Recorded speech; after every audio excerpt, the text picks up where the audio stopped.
Gita Gadadha Srivasadi Go Bhakta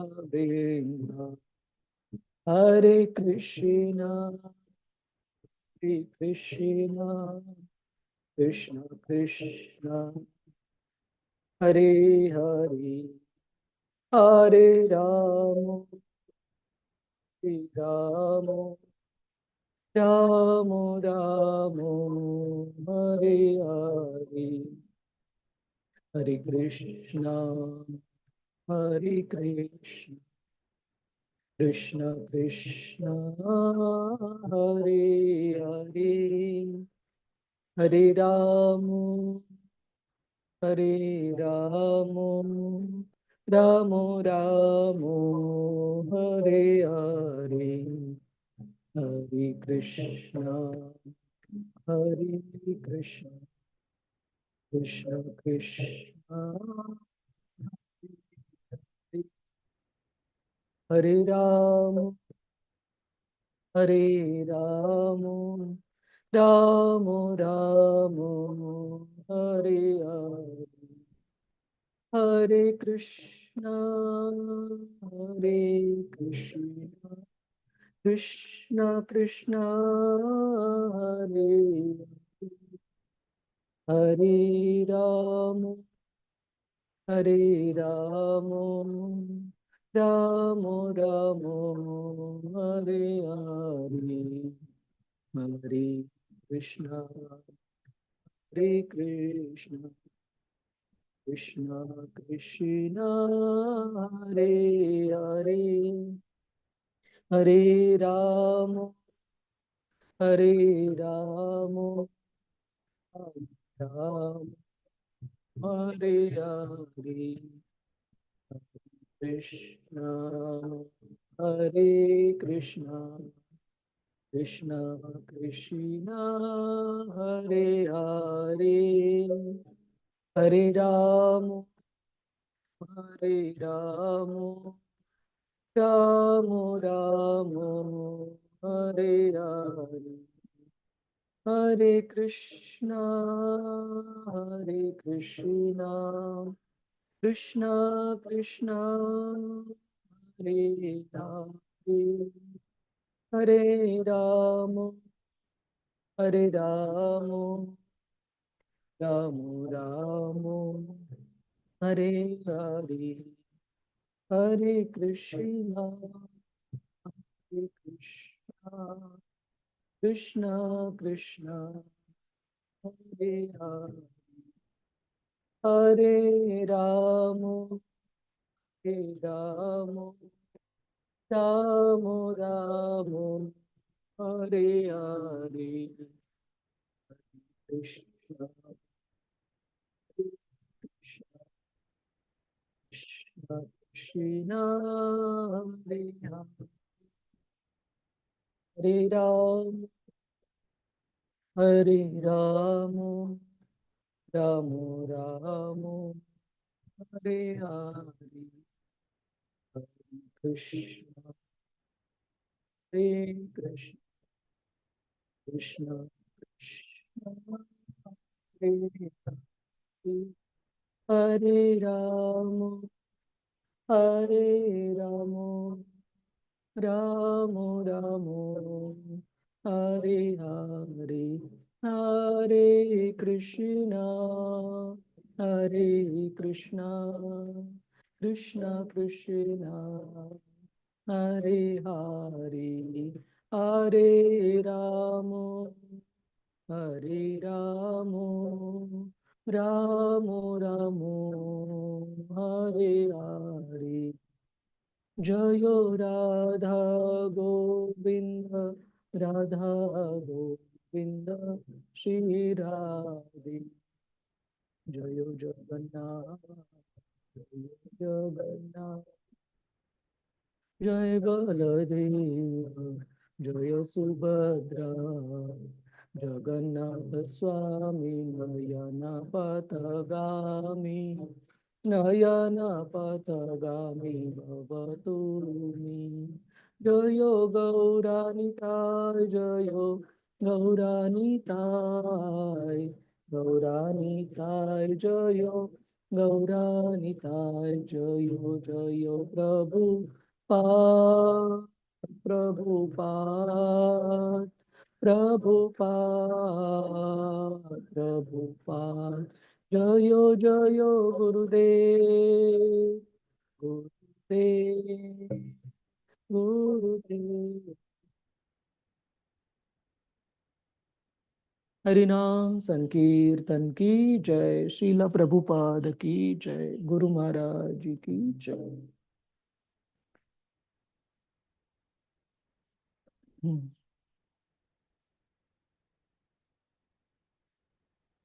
ओम नमो भगवते वासुदेवाय।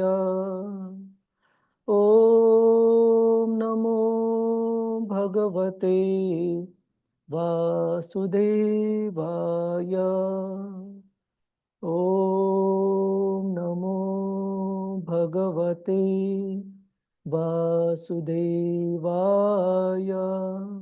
नारायणं नमस्कृत्य नरं चैव नरोत्तमं देवीं सरस्वतीं व्यासं ततो जयमुदीरये।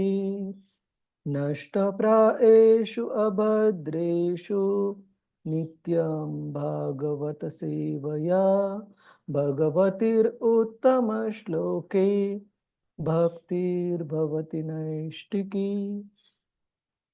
कृष्णाय वासुदेवाय देवकीनन्दनाय च नन्दगोपकुमाराय गोविन्दाय नमो नमः। ॐ अज्ञानतिमिरन्धस्य ज्ञानाञ्जनशलाकया चक्षुरुन्मिलितं येन तस्मै श्रीगुरवे नमः। श्रीचैतन्यमनोभीष्टं स्थापितं येन भूतले स्वयं रूप कदा मह्यं ददाति स्वपदान्तिकं। वन्देऽहं श्रीगुरो श्रीयुतापदकमलं श्रीगुरोन् वैष्णवांश्च। श्रीरूपं सागरजातां सहगना रघुनाथान्वितं तं सजीवं साद्वैतं सावधूतं परिजनसहितं कृष्णचैतन्यदेवं श्रीराधा कृष्णपदान् सहगना ललिता श्रीविशाखान्वितांश्च। हे कृष्ण करुणा सिन्धु दीनबन्धु जगत्पते गोपेश गोपिका कान्त श्रीराधा कान्त नमोऽस्तुते। तप्त कांचन गौरांगी श्रीराधे वृंदावनेश्वरी वृषभानुसुते देवी प्रणमामि हरिप्रिये। वंशकल्पतरुभ्यश्च कृपा सिन्धुभ्य एव च पतितानां पावनेभ्यो वैष्णवेभ्यो नमो नमः। नमः ॐ विष्णुपदाय कृष्णप्रेष्ठाय भूतले श्रीमते भक्तिवेदान्त स्वामिन् इति नामिने। नमस्ते सरस्वते देवे गौरवाणी प्रचारिणे निर्विशेष शून्यवादी पाश्चात्यदेशतारिणे। जय श्री कृष्ण चैतन्य प्रभु नित्यानंद श्री अद्वैत गदाधर श्रीवास आदि गौर भक्त वृंदा। हरे कृष्णा कृष्णा कृष्णा हरे हरे, हरे Ram Ram Ram Hare Hare. Hare Krishna, Prabhujis, Matajis, welcome you all to today's discussion on Srimad Bhagavatam as part of the Bhakti Vaibhav session. Can we request devotees to keep your cameras on if you want to take a minute or two to be in a comfortable setup? But it would really help as a service to all the other devotees who are attending. If everyone participates actively, comes well read with the verses, participates in the discussions proactively, contributes to the overall discussion. It would be a great service to all the devotees who are attending. Passive hearing is also helpful, but it would give some small portion of benefit than what we can achieve if we really perform this participation as active service to all the devotees. Hare Krishna. So let's proceed. We started with this chapter last to last session, Maharaj Parikshit being cursed by the Brahmana boy Shringi. So this particular chapter, it has lot of different important points, significant points, where we can derive great lessons for both our personal application as well as learning about Vaishnava etiquettes, how the sages of Naimisharanya are interacting with Suta Goswami, and responses of different great personalities, like response by Suta Goswami, who is acting as the servant and disciple of Srila Shukadev Goswami, narrating Srimad Bhagavatam to the sages of Naimisharanya. How does Suta Goswami respond uh, to the glorification and praise given to him by the sages of Naimisharanya? And second type of response we would also see by Maharaj Parikshit to the Brahmana, immature Brahmana boy Shringi, who, despite not possessing the qualification to understand the importance of having a Rajarshi king, he immaturely uses the Brahmanical potency to curse the king. And how does Maharaj Parikshit respond to this curse? Despite having the ability to counteract this curse and to be able to protect himself from this curse by taking help from Lord Krishna, how does Maharaj Parikshit respond to this difficult situation, calamity? So we would go through all this.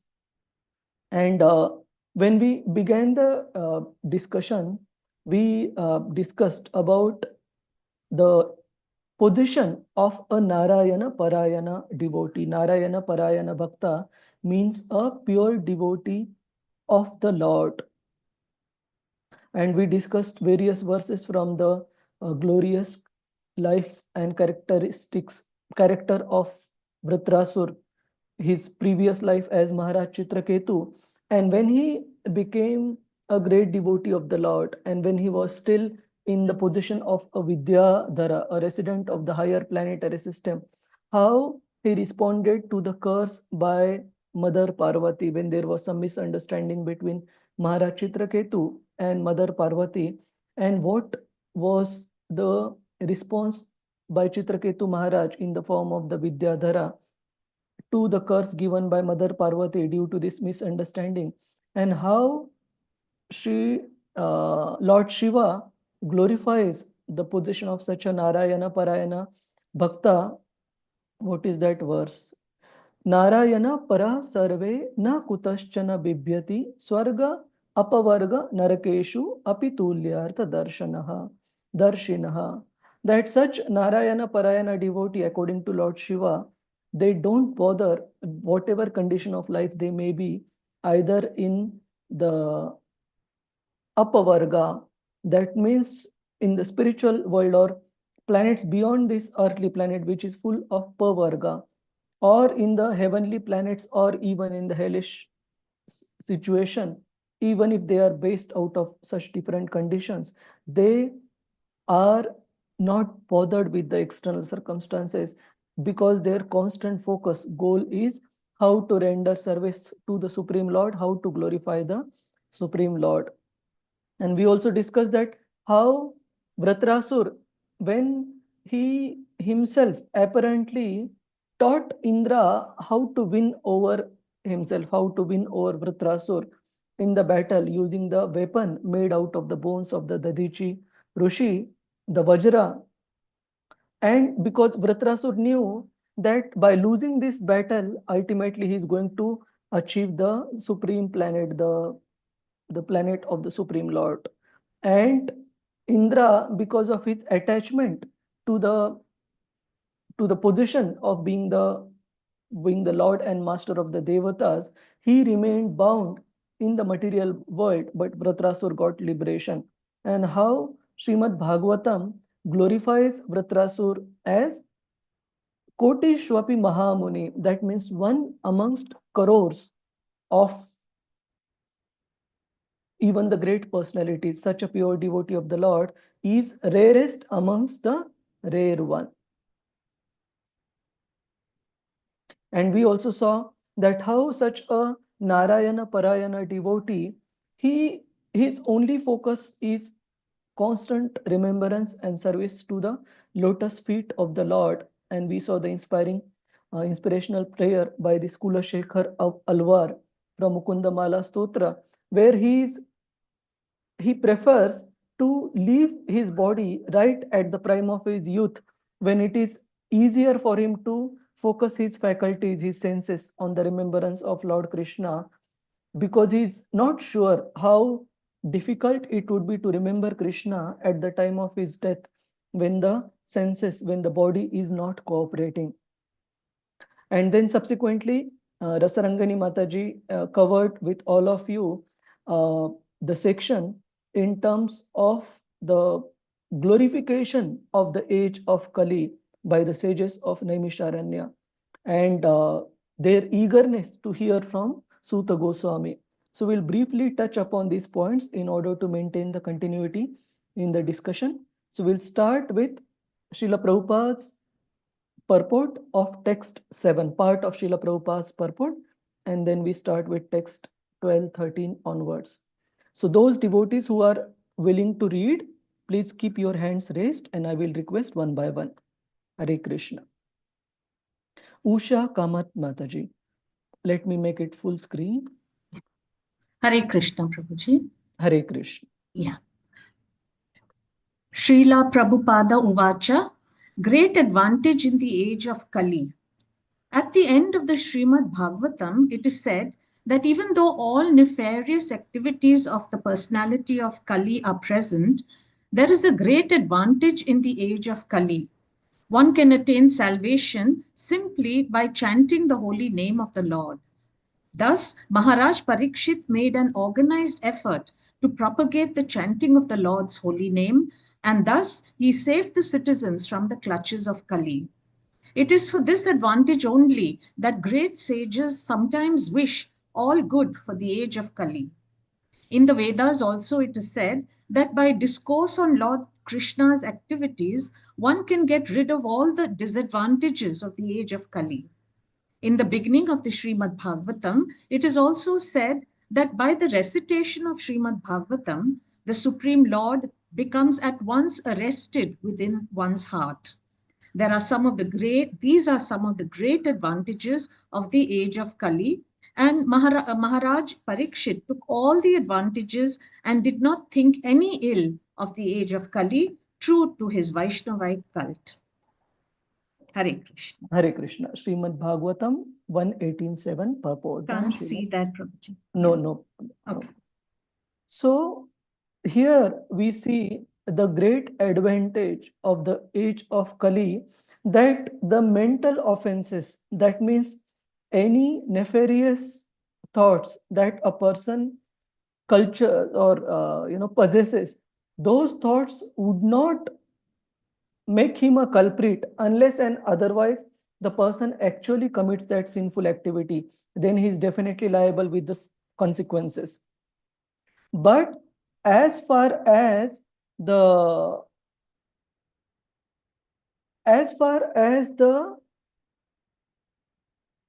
thought of an auspicious activity are concerned, they immediately give one benediction. They immediately give one the positive results.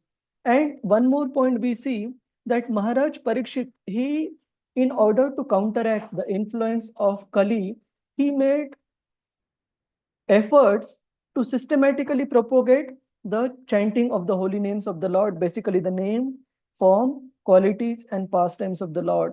Systematic propagation of these four things would help us keep Kali at bay. Even while being in midst of the Kali Yuga, we would be able to protect ourselves if we take shelter of the systematic chanting of the holy name. Systematic means in a regulated manner, not like when we feel like we chant. Even if we don't feel like, we still chant, because that chanting is not for our pleasure, that chanting is for Krishna's pleasure, Lord Chaitanya Mahaprabhu's pleasure, Srila Prabhupada's pleasure, and all our Guru Parampara's pleasure. So whether we like it or we don't like it, we still perform these activities for our own purification, and by doing this, we can protect ourselves from the onslaught of the age of Kali. So let's start with the verses one by one. Anyone has any question, comments from the previous discussion, Prabhuji's, Mataji's? All right.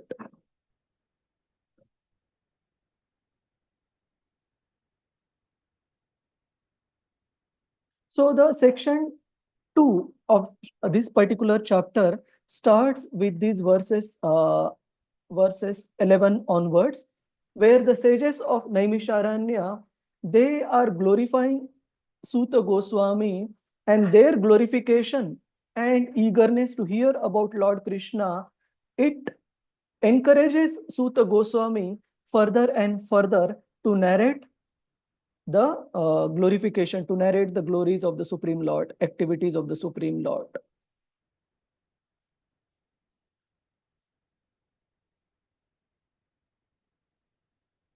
Yes, and they are giving benediction to Suta Goswami to live for very, very long period of time, because he is speaking very nicely about the activities of the Supreme Lord. So let's start with text 12 onwards. I typically do some repetition or the revision of the previous point, so that there is a continuation. So we'll request devotees one by one. Ishwari Murari Priya Mataji, Jagadananda Prabhu, please unmute yourself and you can recite this verse. Karmani asmin anashvase. Karmani asmin anashvase. Madhu Brahmanam Bhavan. Dhoomadhumratmanam Dhuma bhava. Bhava. Apayati Govinda. Apayayati Govinda. Pada Padmasavam Madhu. Pada Padmasavam Madhu. Translation. We have just begun the performance of this fruitive activity, a sacrificial fire without certainty of its result due to the many imperfections in our action. Our bodies have become black from the smoke, but we are factually pleased by the nectar of the lotus feet of the personality of Godhead, Govinda, which you are distributing. Purport. Purport. The sacrificial fire kindled by the sages of Naimisharanya was certainly full of smoke and doubts because of so many flaws. The first flaw is that there is an acute scarcity of expert brahmanas able to carry out such performances successfully in this age of Kali. Any discrepancy in such sacrifices spoils the whole show, and the result is uncertain, like agricultural enterprises. The good result of tilling the paddy field depends on providential rain, and therefore the result is uncertain.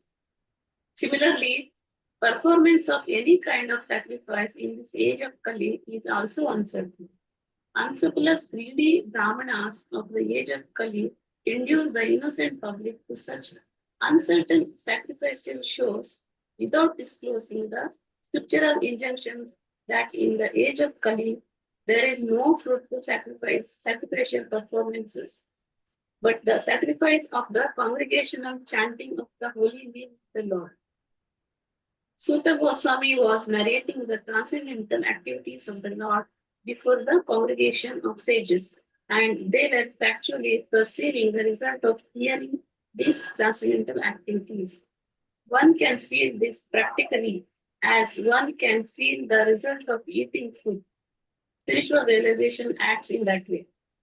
The sages of Naimisharanya were practically sufferers from the smoke of the sacrificial fire and were doubtful about the result. But by hearing from a realized person like Suta Goswami, they were fully satisfied.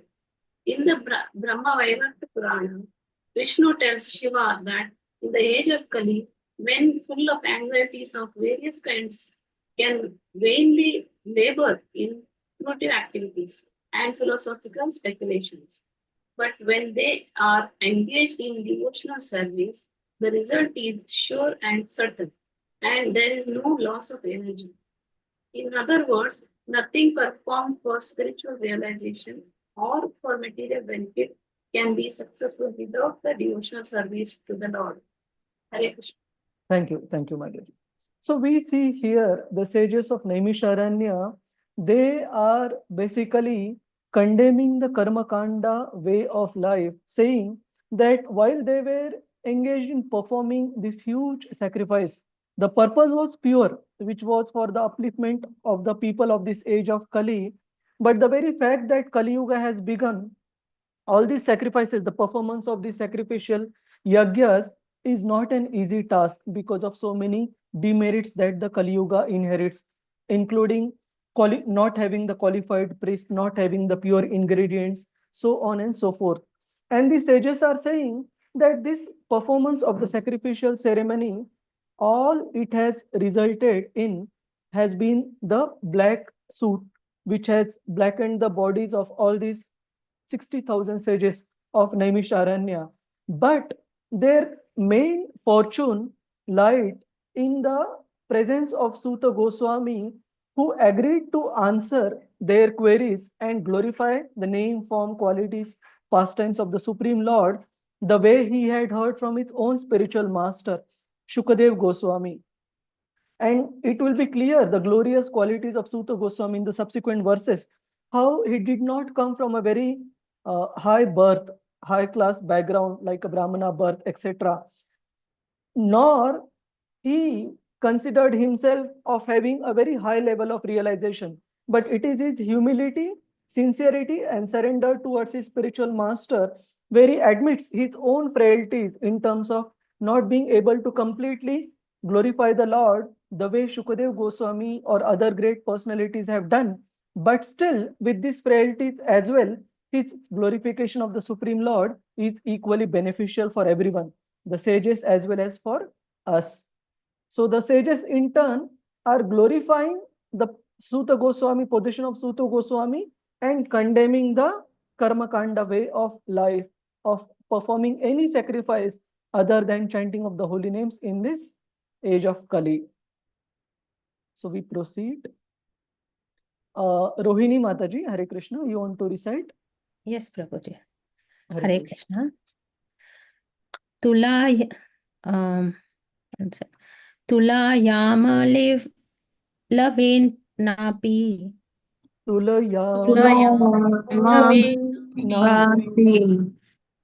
Na Swargam na Punarbhavam.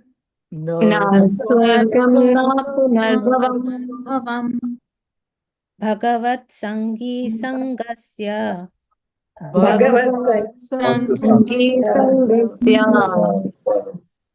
Martyanam Kim Utashishah.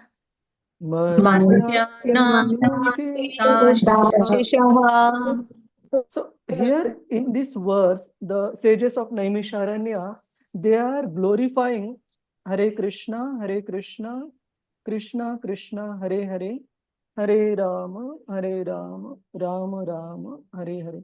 I'll make few devotees as co-host. Rasarangini Mataji, help make me host. Yes, Prabhu, I'll do. So request devotees who are co-hosts to keep an eye on the background sound. Hare Krishna.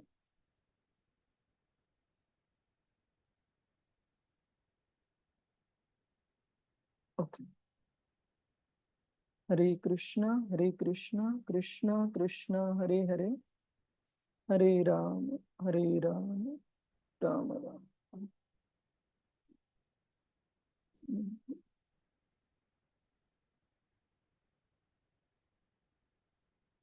All right.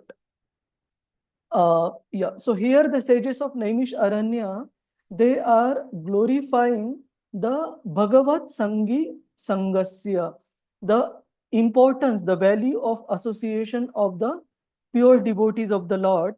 And Srila Prabhupada compares in the purport this valuable association of the pure devotees of the Lord versus Yoshita Sangha, versus association of persons who are materially interested, basically bhogaishwarya prasaktanam, who are attached to the materialistic things, including the association of the illicit association of the opposite gender, and uh, exploiting the material opulences, etc.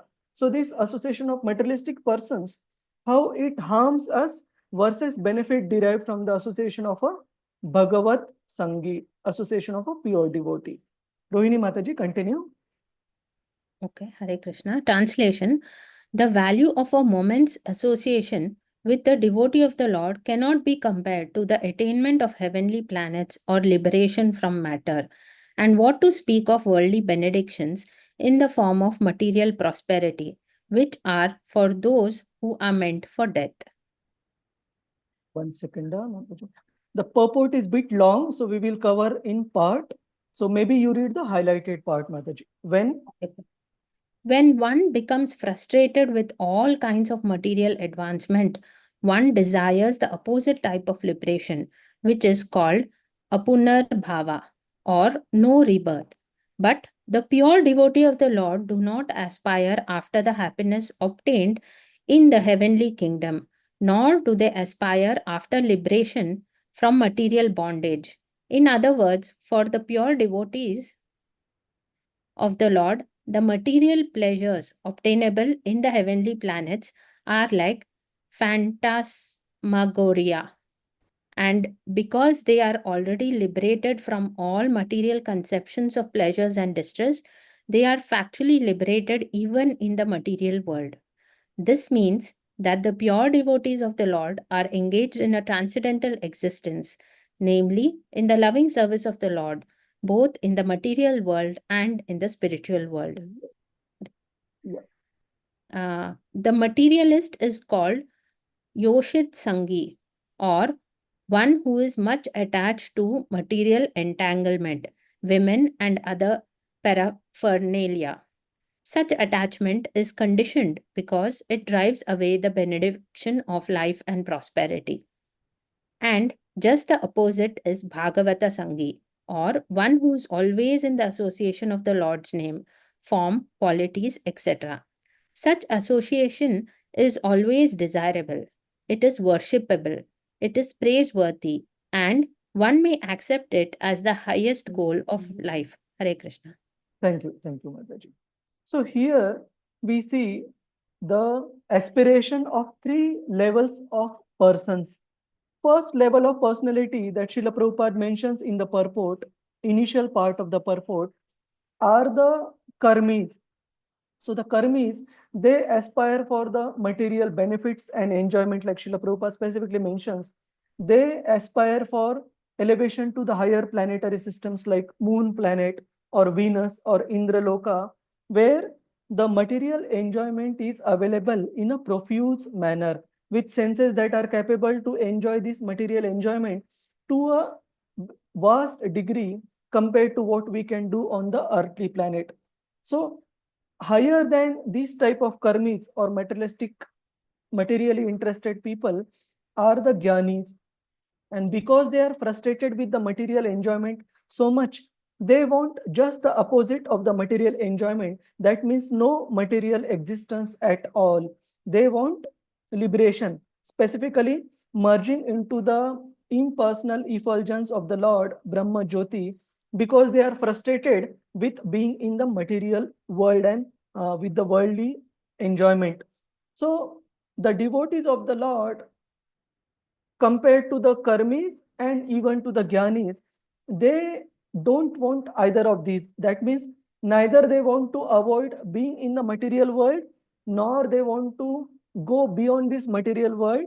They want to reside at any place. And this we are talking about the pure devotees. We cannot copy pure devotees. We are still a sadhaka bhakta. A pure devotee of the Lord, like we saw the verse from Lord Shiva earlier, they don't worry whether they are in heaven, earth, or hellish planetary system. What they worry the most is the opportunity to engage themselves in the service of the Lord. Here it is mentioned, the pure devotees of the Lord are engaged in a transcendental existence, namely in the loving service of the Lord, both in the material world and in the spiritual world. So for them, it doesn't bother whether they are in the material world. We see the prayers of great personalities like Prahlad Maharaj, who prayed to Lord Narsimhadev that let all the fools and rascals of this world, they go back home, back to Godhead. And I don't mind staying in this material world, because he was confident to constantly remember the Lord by the power of his devotional service. And after these fools and rascals go back home, back to Godhead, then he won't mind going back home, back to Godhead, but let their turn be first. Similarly, we seen the devotees of Lord Chaitanya Mahaprabhu. Same Prahlad Maharaj, he appeared as Vasudev Datta.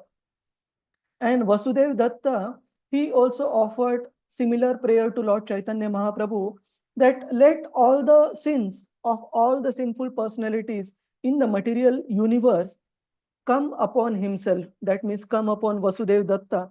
And in return, let Vasudev Datta suffer in the hell for the rest of the eternity. But Mahaprabhu, please take these sinful personalities, purify them, get their sinful reactions to me, and take them back home, back to Godhead. And hearing this prayer of Vasudev Datta, Lord Chaitanya Mahaprabhu, he started crying, seeing the compassion in the heart of Vasudev Datta. He said, my dear Vasudev, this prayer that you have just sung, you have just offered, is not this prayer is not very astonishing, because you are the same Prahlad Maharaj who had offered similar prayer to Lord Narsimhadev earlier. So your compassionate mood is still the same. And he said, how can I ever be in separation from a devotee like you? You don't have to go to the hellish planet for the deliverance of the sinful people in this world. Simply by your prayers, already they are delivered, simply by your sincere prayers. And I still want you in the spiritual world, despite taking all these sinful personalities, purifying them, and taking them back home, back to Godhead. So this is the mood of a pure devotee of the Lord. And in terms of seeing the example of a Yoshita Sangi, Yoshita Sangi means one who is associating with a materialistic person. Typically, those who are attached to the wine, women, and other paraphernalia. That doesn't mean that men, definitely it applies to both the gender, but it is just that typically this particular cause that is mentioned here has historically been the cause of fall down of so many great personalities. So scriptures time and again warn about these fallacies. We see, can one think of any example, Prabhuji's, Mataji's, of a person getting an association of a Yoshita Sangi and falling down from his standard? What is the famous example we see in the scripture? Rasarangini Mataji? Hare Krishna Prabhu. So will Ajamila's thing also come under Yoshit Sangi? Yes, sir. Yes. So Ajamil is the classic example where he was trained in a very, very qualified Brahmanical culture, and by his father from his very young age. And despite that, because he took the association of a materialistic woman who was in an intoxicated state, embracing another Shudra, he became influenced by that materialistic association. So The same example I have mentioned here, versus we can see, and Ajamel became sinful person to such a degree that he basically gave up his own chaste wife, drove her out of home, and he also drove out his own old parents who had so nicely trained him in all the Brahmanical culture. And he became associated with this prostitute, begetting children from her even till an advanced age. While he was 90 plus years of age, he still had a young child, you can imagine. And he was indulging in all types of sinful activities just to maintain this family life with the prostitute. So this is the example of a Yoshita Sangi who lost all good characteristics, all good culture and upbringing because of association with a materialistic person. On the other hand, example of a Bhagavata Sangi, we can see the example of Srila Prabhupada in his earlier life as an householder as Abhay Babu, despite having so many family responsibilities. If I am not wrong, Srila Prabhupada already had about 3 or 4 children. In total, Prabhupada had 5 children, out of which he already possessed 3 or 4 children when he met his spiritual master, Srila Bhakti Siddhanta Saraswati Thakur, in 1922 uh, at the, not Bug Bazaar, what, Ulta Danga Junction, Gaudiya Mutt. So that historic place, and we see one important takeaway point for all of us. Meeting a sadhu is one thing. One can say that that was Sukruti or whatever.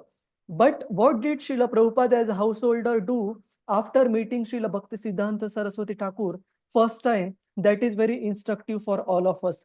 We see that Abhay Babu was so busy in his own business in running a pharmaceutical company. What is the name of his pharmaceutical company? Uh, Prayag, I forgot. Anyone remembers Prabhuji's Mataji's? So irrespective of that, Srila Prabhupada, while so much busy in his running his business enterprise and taking care of a big family of wife and 5 children, still he used to make time to go visit his spiritual master, hear from his spiritual master. So this particular instance we have seen few times, and all of you can note down the reference in the slide. If we go back to the page, you will see here. Not this. Maybe I removed this. 1 second. Back to Goddard. So in this article, it is mentioned how Srila Prabhupada, even as a householder and the businessman, he used to go to the yatras of his spiritual master. And when there was a month-long yatra conducted by Bhakti Siddhanta Saraswati Thakur, Abhay Babu, he could not attend the whole month-long yatra, but he attended the last 2-3 days of yatra. And when Srila Bhakti Siddhanta Saraswati Thakur, that was his last day in that particular yatra in Vrindavan, and he was supposed to travel to Mathura the next day.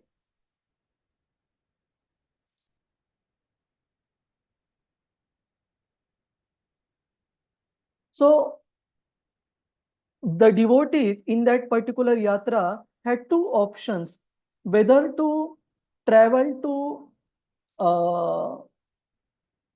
the temple of Sheshashahi Vishnu, or whether to hear from Srila Bhakti Siddhanta Saraswati Thakur. And Abhay Babu thought, mobile game. Excuse me, Prabhuji's Mataji, just give me 1 minute. Hare Krishna, Krishna Krishna, Hare Hare, Hare Rama, Rama Rama, Hare Hare. So Abhay Babu thought that what I am going to get by taking the darshan of Sheshashahi Vishnu, let me better hear from my spiritual master. I have this last opportunity in this yatra to hear from Guru Maharaj, and he was one of the few devotees who stayed back to hear from Bhaktisiddhanta Saraswati Thakur. And Srila Bhaktisiddhanta Saraswati Thakur spoke for a very long time, duration, and Abhay Babu was in rapt attention. Few devotees were talking or going outside and coming back, but Abhay Babu continued to hear sincerely. And the same quality of Abhay Babu, and the same quality of Abhay Babu was noticed by Srila Bhaktisiddhanta Saraswati Thakur when it was his turn to accept initiation. So this is the quality of a Bhagavat Sanghi. That means he is constantly striving to get association of the pure devotees of the Lord. So what is the takeaway for all of us, Prabhujis, Matajis? Anybody can summarize in a statement or two?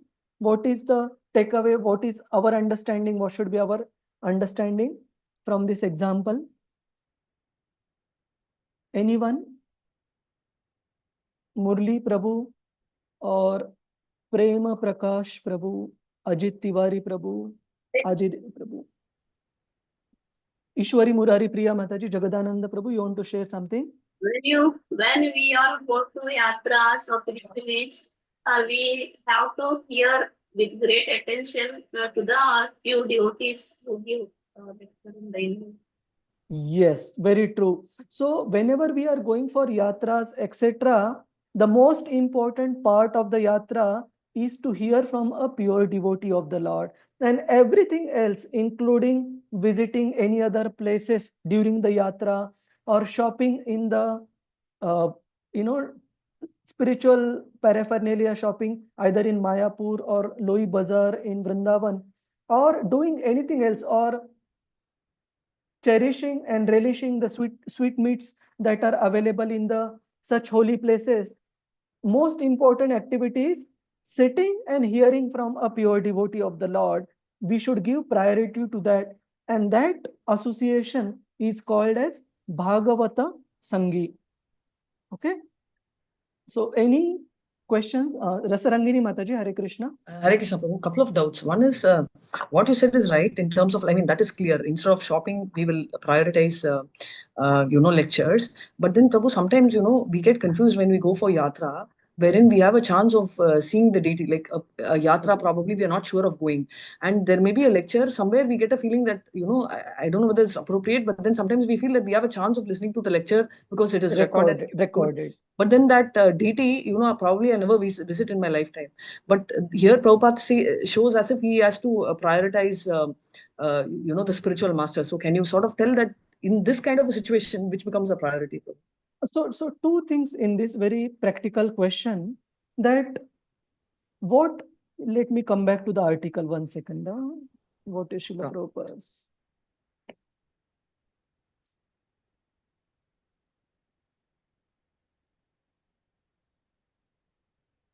Also, Prabhu, Papunar Bhava means liberation, or the liberation of the Jnana Yogis. So that was my other doubt. So liberation is just getting out of the material world, but the destination could be different. For Jnani, it just means attaining the Brahma Jyoti, and for devotee, it means attaining the spiritual planet to serve the Lord. Okay, so Papunar Bhava applies to both. Just the destination is different. Is that correct? Right? Correct. Okay, thank you, sir. So here we see what is Srila Prabhupada's thought. What can I see at this Sheshashai? That means the deity would be known to us. We would be able to appreciate the transcendental beauty of the Lord only by hearing about the principle of the Lord from the pure devotees. Otherwise, in our materialistic state, we will see even a deity just as a beautiful statue of the Lord. We won't be able to appreciate unless we have a proper understanding through the mouth of a pure devotee. This is one. Second thing, what about the modern facility that is available to all of us, which is to be able to hear a particular class in the form of a recording? I recently heard a class from my own spiritual master a few days back, His Holiness Radhanath Swami Maharaj, and Maharaj was telling, when the similar question was asked by a devotee, that nowadays this facility is available, so can we take benefit of it? And Maharaj very categorically mentioned that, he mentioned hearing in person in the association of devotees definitely has a much higher value than hearing a recording. This is what he mentioned. And second thing he mentioned, when we hear in the association of devotees, there is also a benefit of that in-person association, physical association, that we are deprived of when we hear a recorded session. So recorded session is a backup facility. It is not the primary facility. Very simple. When there is a opportunity to sit with devotees in person and hear in their association, that carries precedence for that from hearing a recorded class. So it definitely has a more benefit or advantage. Okay, Mataji. So deities darshan we can take later, but hearing from the pure devotee comes first. Thank you, Prabhu. Hare Krishna. Hare Krishna. Murli Prabhu, please unmute. You wanted to share something, Murli Prabhu? All right. So let us proceed. Oops. So the sages of Naimisharanya, they are continuing their glorification. We'll continue with the text 14. Let me see. We had few devotees who had raised their hand earlier. Gita Mataji, you want to share something or you want to recite? I want to recite. Recite? Okay, fine. So text 14. Ko namatrapye drasavikatayam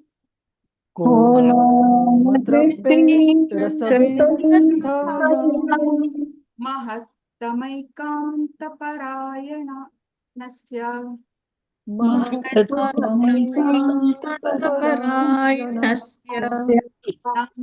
gunanam agunasya jadham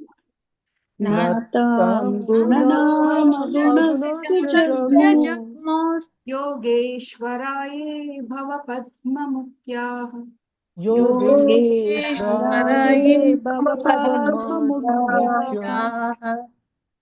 Thank you, Mataji. So here, the sages of Naimish Aranya are giving the qualifications of the person from one should surely hear. What is his qualification? Mataji, please proceed. Translation.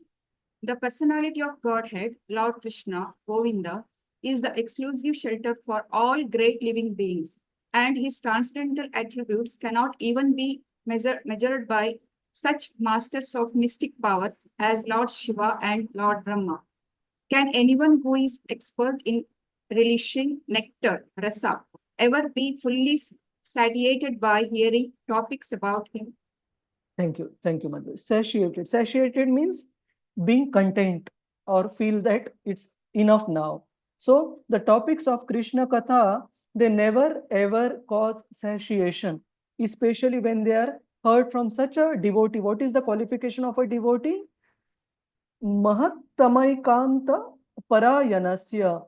Ekanta, that means their exclusive shelter is Lord Krishna. When we hear about Supreme Lord Krishna from such great devotee of the Lord, there cannot be any satiation. There cannot be any contentment. So the purport is very long. We won't go through all the purport. You can just read the last part, Mataji. Okay. There is no end to such transcendental discourses. In mundane affairs, there is the law of satiation. But in transcendence, there is no such satiation. Suta Goswami desired to continue the topics of Lord Krishna before the sages of Naimisharanya, and the sages also expressed their readiness to hear from him continuously. Since the Lord is transcendence and his attributes are transcendental, such discourses increase the receptive mood of the purified audience. Thank you. Thank you, Madhaj. So the last line means that because the topics about the Lord are so transcendental, the more we hear about them, especially from the mouth of pure devotees coming in disciplic succession, the more those topics become relishable. And we will see some examples from this, how Krishna Katha is never satiable. A person always feels eager feels eager. When we had gone to Vrindavan Yatra, once we were hearing from His Grace Dina Bandhu Prabhu, who is one of the disciple of Srila Prabhupada. And Prabhuji was narrating, of course, Dina Bandhu Prabhu, those of you who have heard Prabhuji, you would know that Prabhuji has a bhava, mood, that of a Brajabasi, completely immersed in glorifying the Supreme Lord and hearing about the Supreme Lord.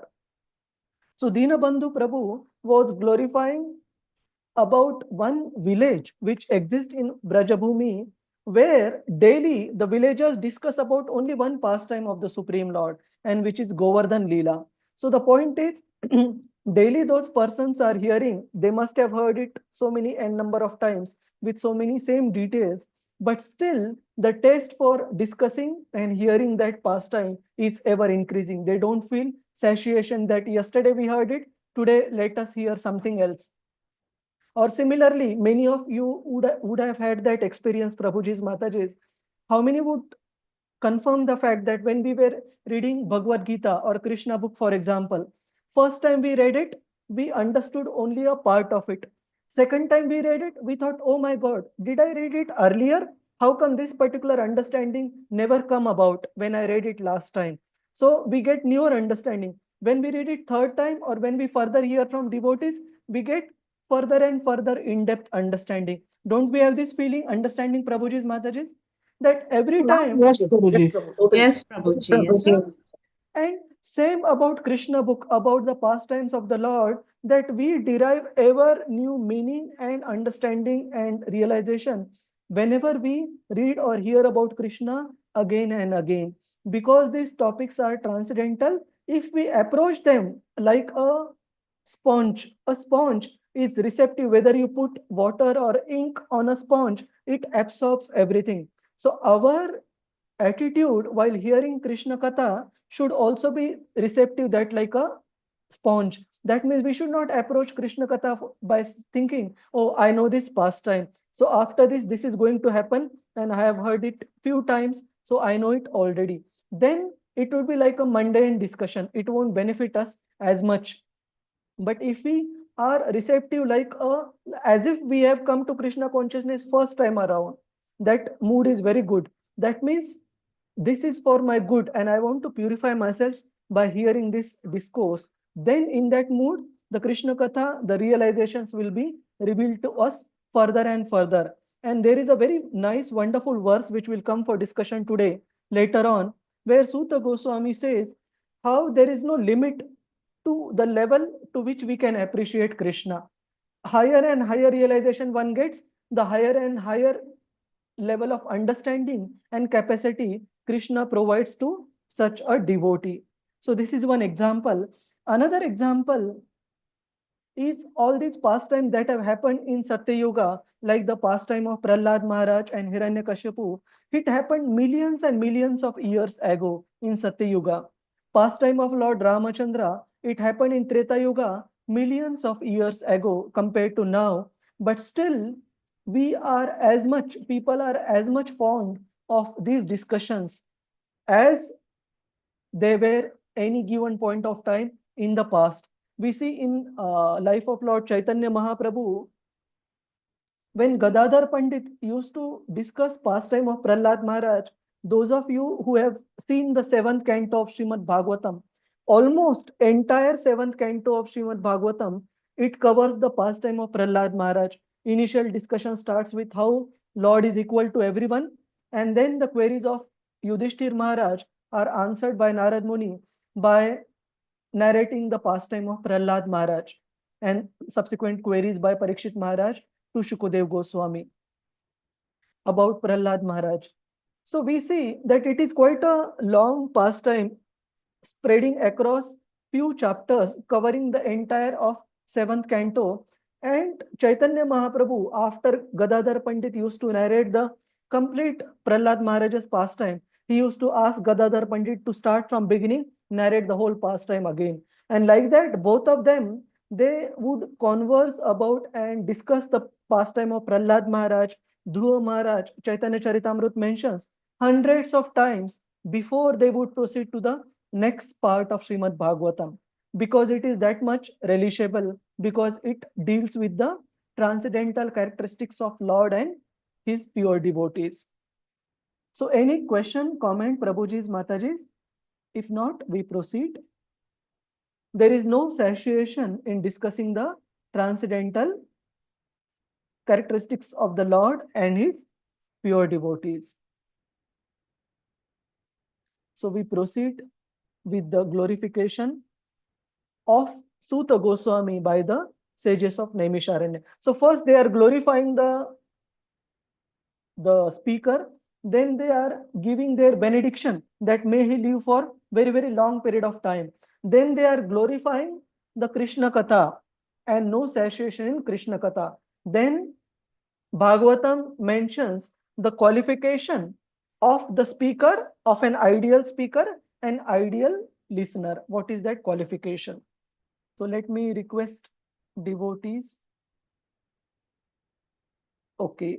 Lalita, Vinodini Mataji and Devika Mataji, you can recite the next one. Hare Krishna. Hare Krishna. Tanno Bhavan by Bhagavat Pradhano. Tanno Bhavan Bhagavat Pradhano. Mahattamaikanта Parayanasya. Mahattamaikantaparanasya. Harer Udaram Charitam Vishuddham. Hare Udaram Charitam Vishuddham. Sushrushatam no vitanotu vid. Sushrushatam no vitanotu vidvan.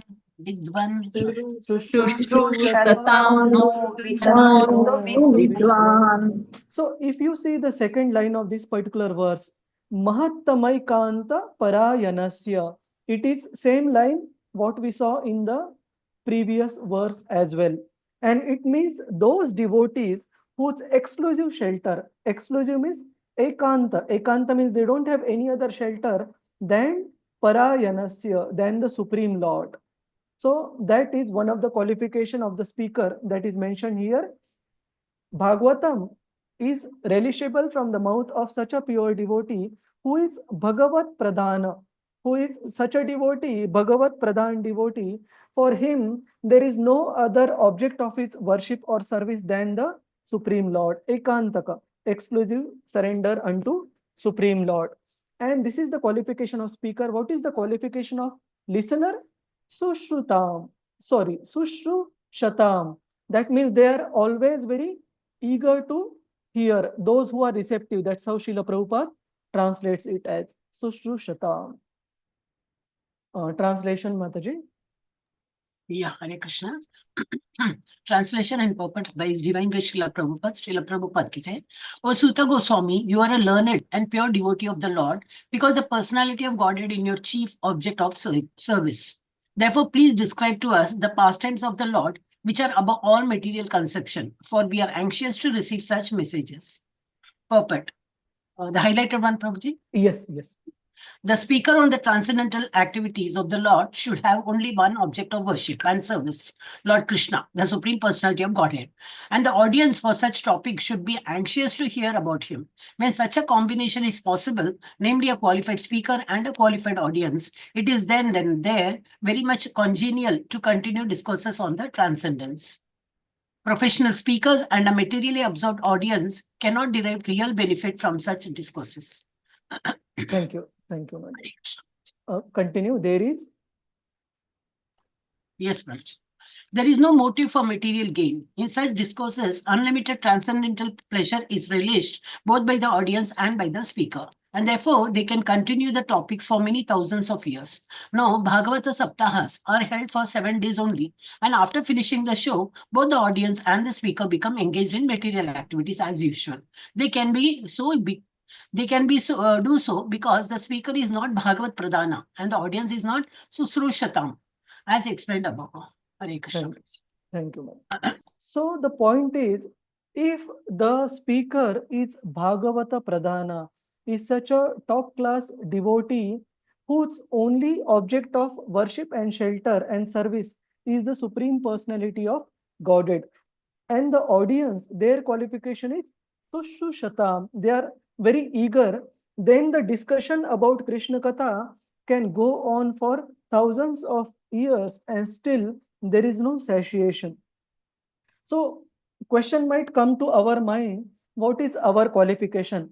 Are we Bhagavat Pradhan? Definitely not. Are we really to the degree Sushru Shatam? Probably we are trying to, but it is still very far off a position when compared to the sages of Naimisharanya and their eagerness. So how can we still derive equal amount of benefit from this? Our qualification is that we are rendering the service of trying to speak about Krishna, trying to discuss Srimad Bhagavatam on the authority of the pure devotees of the Lord, like Srila Prabhupada, who has asked all the devotees to systematically study his books on the authority of pure devotees of the Lord, like His Holiness Jai Pataka Swami Maharaj and his representatives like His Grace Namanishta Prabhu and our other authorities. Because we are following in the footsteps of the Guru Parampara, that empowerment is there. Even if we are imperfect, we will be able to derive benefit provided we sincerely try to follow their instruction. And similarly, when we are hearing about it, even though we are not completely freed of material aspirations and desires, because we are trying to purify, as long as the intent is pure, we would still be able to derive similar benefit like the sages of Naimisharanya are deriving. Yes. And one example I have mentioned in the slide, that of a disciple of Srila Prabhupada who is also a spiritual master. So this particular Maharaj, His Holiness Haladhar Swami, while speaking about one of Srila Prabhupada's disciple, he glorified that devotee, saying that one of the disciples of this particular Guru Maharaj, he was having difficulties in his life. And in order to mitigate, face these difficulties, this particular devotee, he happened to approach an astrologer and he asked his Guru Maharaj, I am facing this difficulty and I tried to approach this astrologer and he told me A, B, C, D, whatever his diagnosis was. And this Guru Maharaj told the disciple that you don't have to bother yourself with trying so many things from different sources. You just chant, focus on chanting your japa, and by Krishna's grace, all these difficulties will be taken care and your life will be back on track. So the point is, of course, this needs some surrender and that much faith as well in the instruction of one spiritual master and in the holy names of the Lord, then that instruction will work wonderfully. But underlying point is how much this particular devotee, Guru Maharaj, is having faith in the chanting of the holy names, that he is completely convinced that you don't have to worry about following any other prescription as long as you focused on chanting of the holy names. That will take care of mitigating and solving all the difficulties that you are facing. Similarly, there was one more incident I recollect from the life of one of Srila Prabhupada's famous, renowned disciples, His Holiness Giriraj Swami Maharaj. One time, a disciple of Giriraj Swami Maharaj came to him and was quite disheartened that there are so many deviations in terms of Ritvik philosophy and all. And sometimes these people, they blaspheme devotees. They put lot of blasphemous content about devotees and all, and it is very disturbing. And there was one very important line by Giriraj Swami Maharaj, which I cherish in my own heart as well. Giriraj Maharaj said, only thing that you need to go back home, back to Godhead, is in your bead bag. That means if you just worry about that and stick to that, that chanting of the holy names will make sure that despite all these disturbances around, despite all this blasphemy and negative narratives around, we can still go back home, back to Godhead if we focus on what is of core importance, what has been taught by Srila Prabhupada. Or another example I always give is that of a school. Say, in a school, if there are few students who are very mischievous and who are not focusing on studies, or who are doing some nonsensical activities outside. A sincere student, he doesn't have to really bother about all that. What matters to a sincere student is study the subjects properly from that school, get qualified, and proceed to graduate from that qualification examination. Similarly, what matters to a sincere devotee is not what is happening around, even in devotee circle, in terms of some certain deviations, etc. As long as we have complete faith in the instruction of our spiritual master, we focus on following those instructions, we can still go back to Godhead, not having to bother about all the surrounding disturbances. So coming back to this particular verse, such a devotee of the Lord who is a Bhagavat Pradhan devotee, a pure devotee whose only object of shelter service is Lord Krishna, he is the ideal speaker. And those devotees who are very eager to hear Sushrushatam, like the sages of Naimisharanya, they are the ideal listeners. So we proceed. Rasarangini Mataji, Hare Krishna. Sorry, Prabhu, a lot of doubts creeping up. So this Bhagavat Pradhan is only Narayana Parayana? Both same category? Let me just read that translation 1 second. Yeah, so Bhagavat Pradhan literal meaning means that personality whose only object of service and shelter is Krishna. So yes, he is also Narayana Parayana devotee. Only one slight thing I would like to mention, that not all great devotees of the Lord not necessarily been blessed with the ability to speak as nicely as Shukadev Goswami, but still that doesn't reduce their qualification even in a slightest manner. Okay, so yeah. Yeah, Prabhu, one more doubt is, prior to this also, we had a chapter where we spoke about the Shushrushaman, where the hearing is important, which I understand. And Namnishra Prabhu also highlights, if the speaker and the receiver is very dedicated, then the grasping goes faster. But we also read in one of the shlokas where if you hear from a materialist, as in this case also, it is like one bowl of milk having a drop of poison. My doubt is, Prabhu, if you have the interest to listen from, obviously from an elevated soul, it will be very pure. I'm not disputing that. But from a materialist also, won't we relish Krishna Kada? See, very simple black and white qualification we should always be careful is, if a devotee is still a practicing devotee, externally he may have some demerits and all. If he is repeating the message as per the Guru Parampara, we can definitely hear. But even if a person is very eloquent means one who is able to speak very nicely according to the context, but he is not coming in disciplic succession, he is not following Guru Parampara, we better avoid him. Not there. Okay, Because so they'll give a different perspective, Prabhu? yeah, because mainly whatever he speaks, that will have a different impact on our heart. That won't necessarily revive our Krishna consciousness. In fact, especially if it's coming from impersonalistic understanding and all, it can destroy the mentality to render service to Krishna. Got it. It's clear. Thank you so much. Hare Krishna. Devika Mataji, you can recite the next one, next shloka. Hare Krishna. Thank you. Hare Krishna. Shloka 16. Savai Mahabhagavata Parikshit. Savai Mahabhagavata Parikshit. Ena Parva Kagyam Abhadra Buddhihi.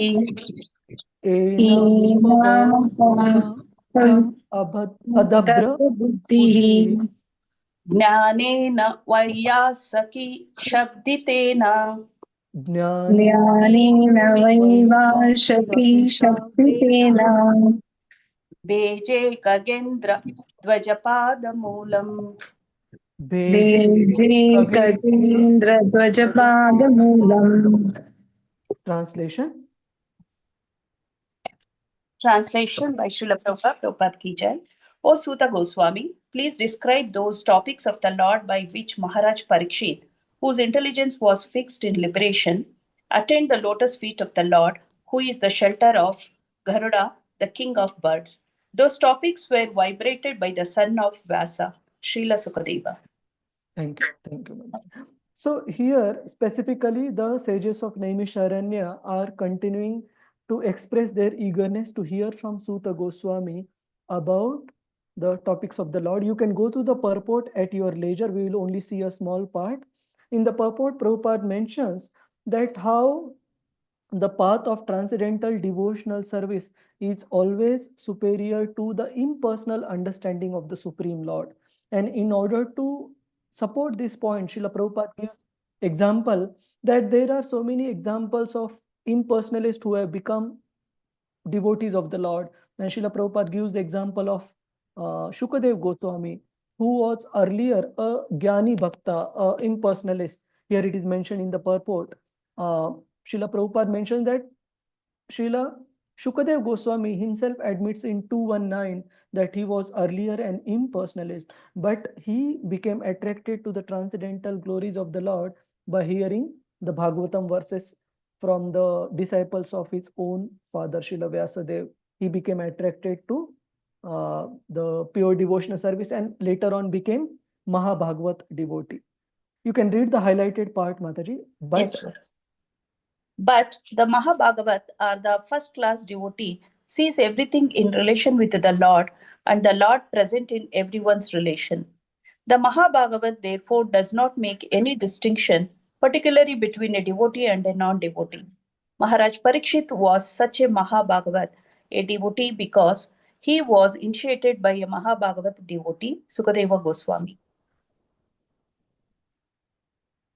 He was equally kind even to the personality of Kali, and what to speak of others. Hare Krishna. thank you, thank you, ma'am. So there are three levels of devotees that are mentioned. Prakruta Bhakta, which means Prabhupada translates in English as third class devotees, but of course, we don't consider any devotee as third class, but third class means very neophyte, who is at a preliminary level. So these Prakruta Bhaktas, they very much adore the temple worship, but they don't know how to interact with the devotees of the Lord. They don't know the position of devotees. So these are basically the Kanishta Adhikaris in the language of Rupa Goswami.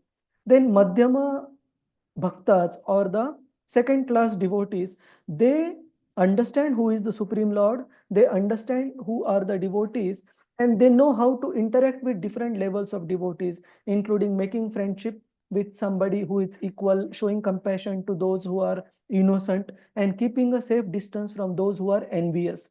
So the Madhyama Adhikari Bhakta, they know how to deal with different types of persons. And a Mahabhagavat devotee, he does not differentiate between, for him, everybody is a devotee of the Lord. He sees everybody else as devotee except for himself.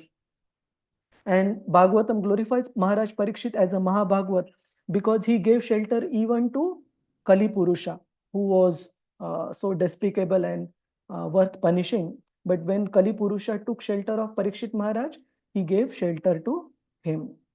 So we proceed. I worry that we should not fall short of time today because we have few very important verses to cover. Mataji, please continue with the translation. Devika Mataji. Yes, Prabhu. 17, Prabhu. Huh. Thus, please narrate to us the narrations of the unlimited, for they are purifying and supreme.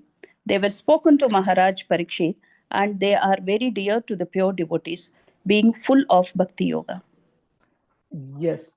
So till this particular point in time, from text 11 till text 17, is the plea or request by the sages of Naimisharanya encouraging and glorifying Srila Suta Goswami, glorifying the Supreme Lord and glorifying Krishna Katha, and requesting Suta Goswami to please continue speaking, blessing him with very long duration of life. Then we see the response by Suta Goswami. How does a great devotee like Suta Goswami respond to the praise and glorification given to him by the sages of Naimisharanya? So this is another aspect. Also, one more thing I wanted to share with all of you. Just give me 1 minute.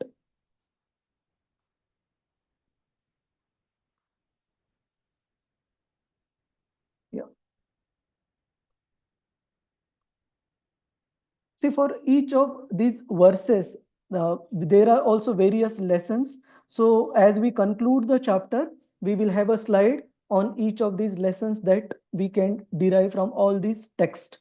Okay.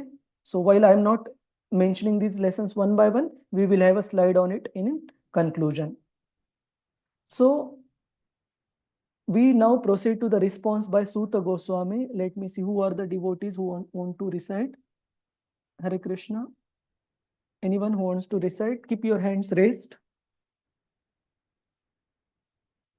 Hare Krishna. Lalita Vinodini, Shama Gopika Mataji. Shama Gopika Mataji, you recite. Hare Krishna. Suta Uvacha. Suta Uvacha. Aho Vayam Janma Mritodhyasma. Aho Vayam Janma Mritodhyasma. Vriddhan Vrityapi Viloma Jataha.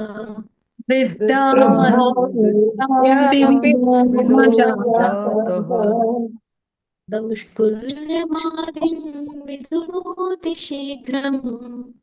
Daushkulyamadin vidunoti shigram. Mahatmanamapidhana yogaha.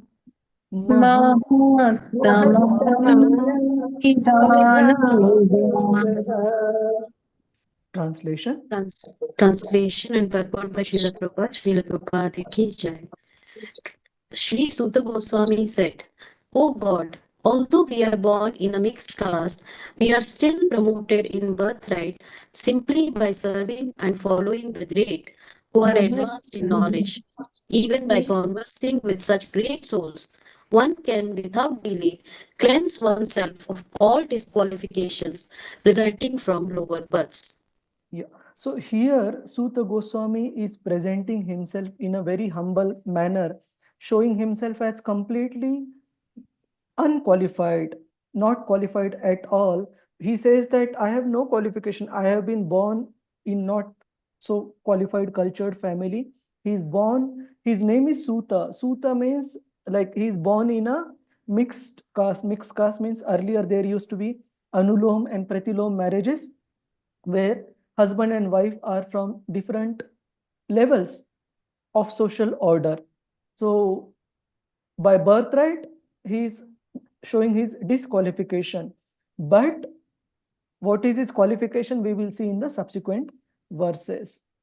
Even by conversing with such great souls, one can without delay cleanse oneself of all disqualifications. So he is giving all credit to what he is able to do, narrate about the Supreme Lord to his own spiritual master, Shukadev Goswami. So although I am disqualified, because he has heard from Shukadev Goswami and whose association is so potent that it can immediately cleanse all the disqualifications due to low birth, etc. The purport is not big. Let me see. It is big. 1 second. All right, let's go through the highlighted part only, Mataji. Lord Sri Chaitanya Mahaprabhu followed this principle in pursuance of the Vedic usages, and by his transcendental association, he elevated many low-born or those disqualified by birth or action to the status of devotional service and established them in the position of acharyas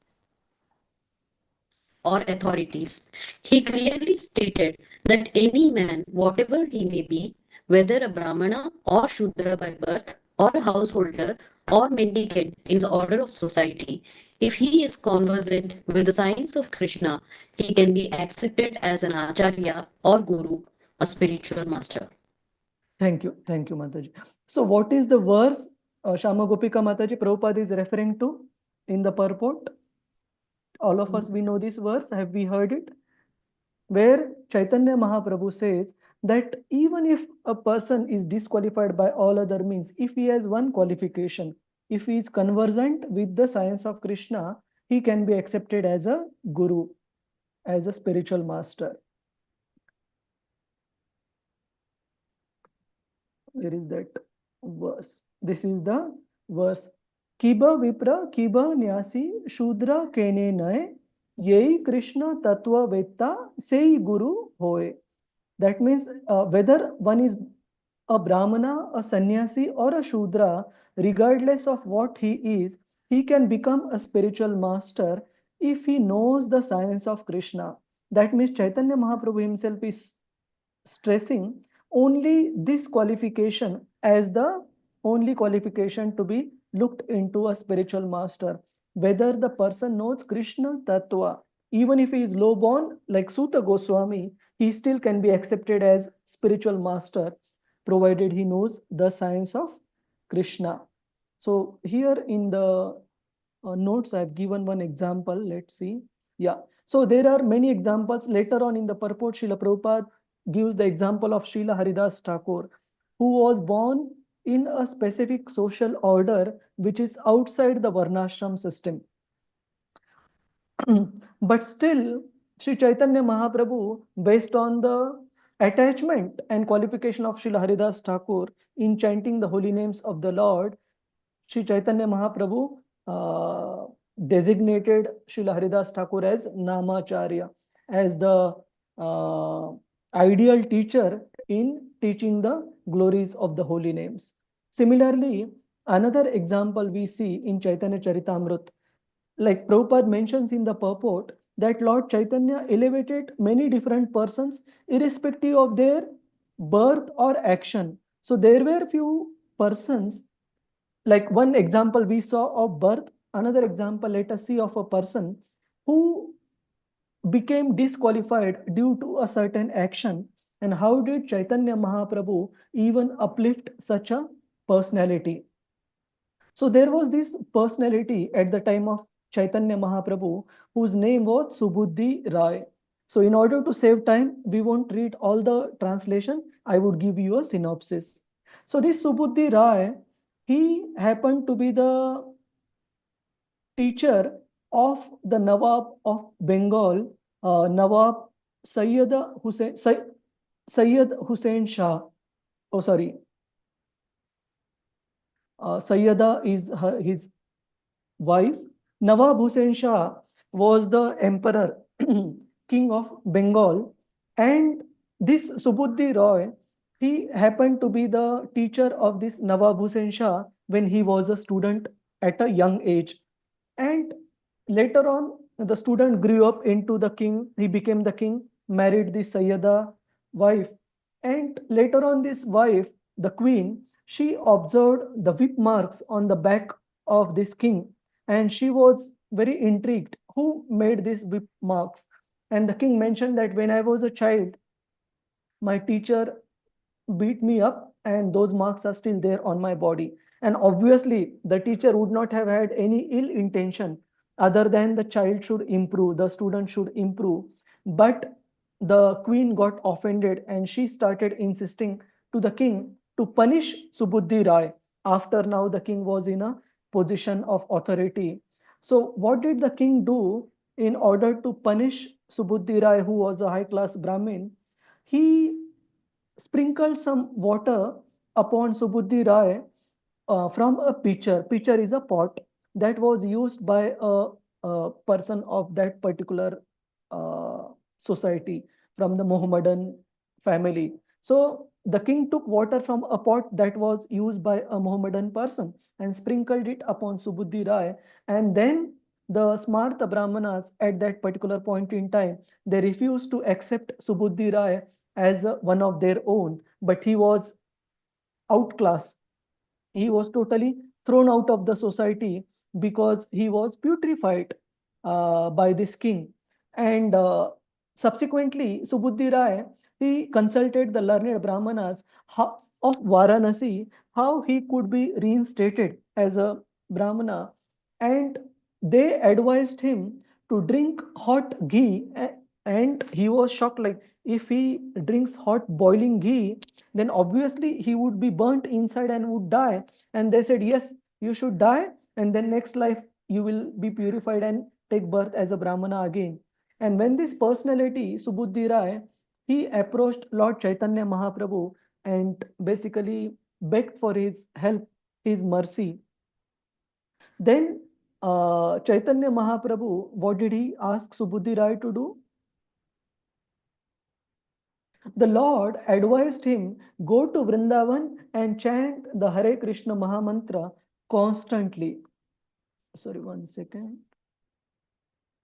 Sri Chaitanya Mahaprabhu further advised Subudhi Rai, begin chanting the Hare Krishna mantra, and when your chanting is almost pure, all your sinful reactions will go away. After you chant perfectly, you will get the shelter at the lotus feet of Krishna. When you are situated at the lotus feet of Krishna, no sinful reaction can touch you. This is the best solution to all sinful activity. And thus Chaitanya Mahaprabhu not only helped him be reinstated in his earlier position, but even a position higher than that earlier position, that of being a Vaishnava. And Chaitanya Mahaprabhu did not tell him any extreme measures like drink hot ghee and die, all of that.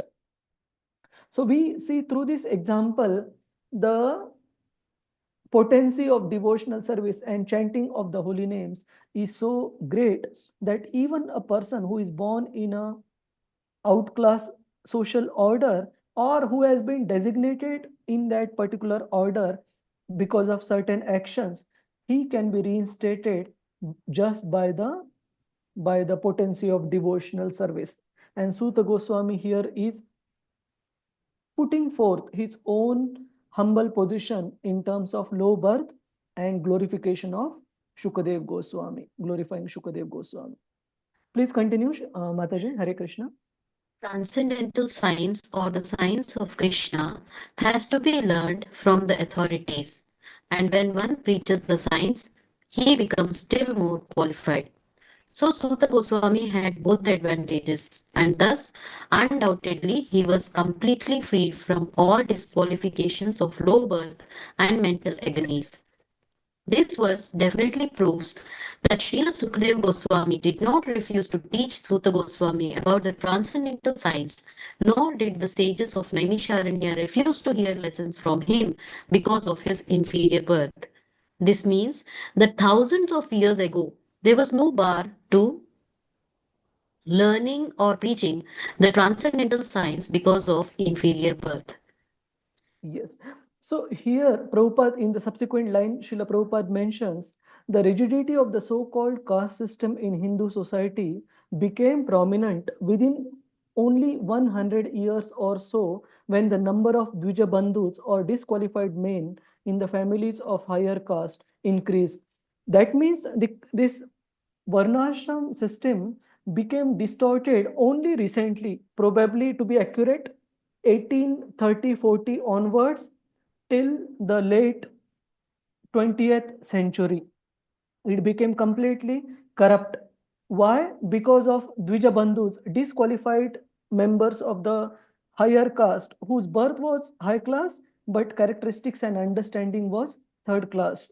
So because of that, entire understanding became corrupt. Otherwise, earlier, Prabhupada mentions that neither Shukadev Goswami rejected Suta Goswami because he was coming from a lower birth, nor the sages of Naimisharanya refused to hear from Suta Goswami because of his low birth. It was known that he was the son of Roma Harshana Suta, but still they respected and agreed to hear from him.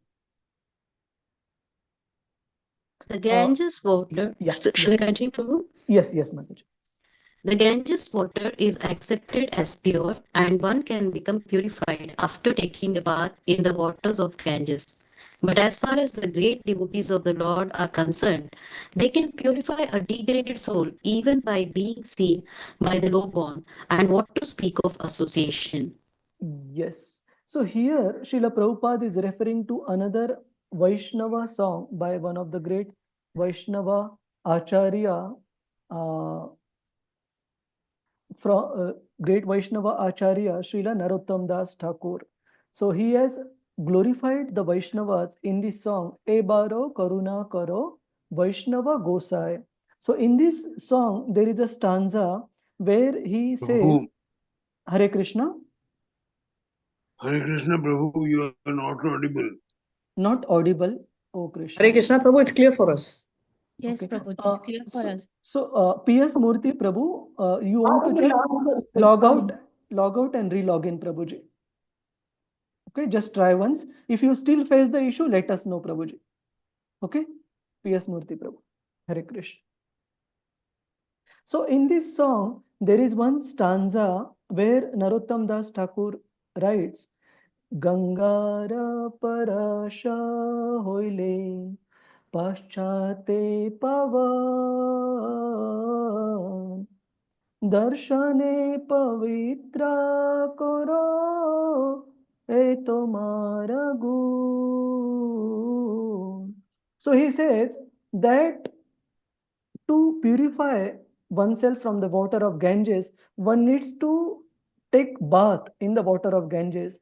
But for a pure devotee of the Lord, a Vaishnava devotee, just his darshana, just his appearance itself purifies us. So Srila Prabhupada is stating the same here. As far as the great devotees are concerned, they can purify a degraded soul even by being seen by the low-born. One doesn't need to take that much of Hare effort. Krishna, Like Prabhu. Hare Krishna. You are not audible, Prabhu. Hare Krishna, Prabhu, it's very clear. Murthy Prabhu, I think we are able to hear. I can't hear you. I can hear you. Can you hear me? I think Prabhu, he's not able to hear me also. Yeah. So Mataji, do me one help. Call him on WhatsApp and ask I'll him do that, to Prabhu. Yeah, I'll do log that. out and log in. Yeah. Yeah, I'll do that. Go ahead. Hare Krishna. Ask him to restart his setup, Mataji. That is better. Okay. So that is the glorious position. Voice is clear. Okay. That is the glorious position of a pure devotee of the Lord, that just by taking his darshan, one can be purified. Mataji, continue. Lord Sri Chaitanya Mahaprabhu wanted to purify the whole atmosphere of the polluted world by sending qualified preachers all over the world. And it remains with the Indians to take up this task scientifically and thus do the best of the humanitarian work.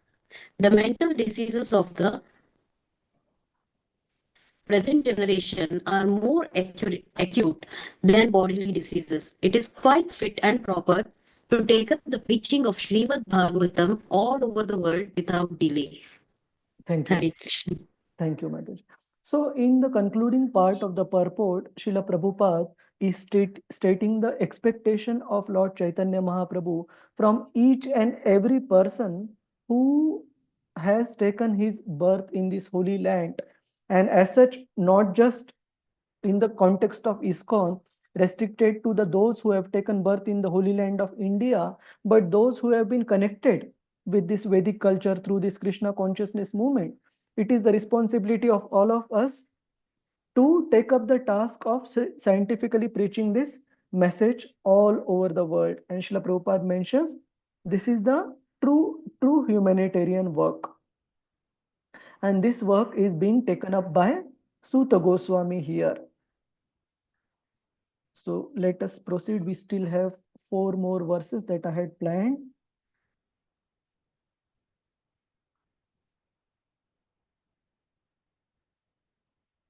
Yes, so who is the next devotees?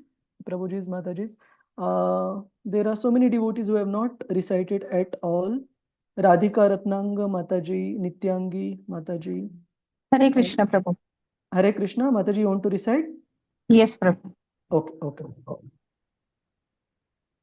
1 second. Yeah. Mahatamaikanta Paranasti. No. Kuta Punar, text 19. Oh, sorry, Prabhu.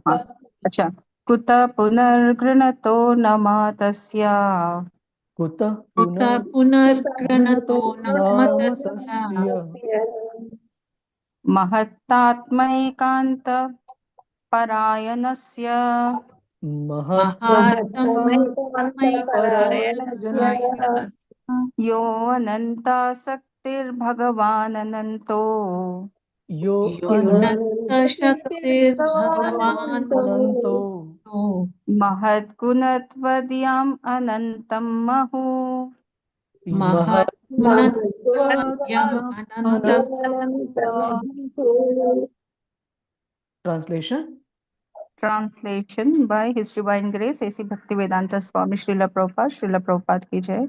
At what to speak of those who are under the direction of the great devotees, chanting the holy name of the Unlimited, and who has unlimited potency. The personality of the Godhead, unlimited in potency and transcendental by attribute, is called Ananta, unlimited. Yes.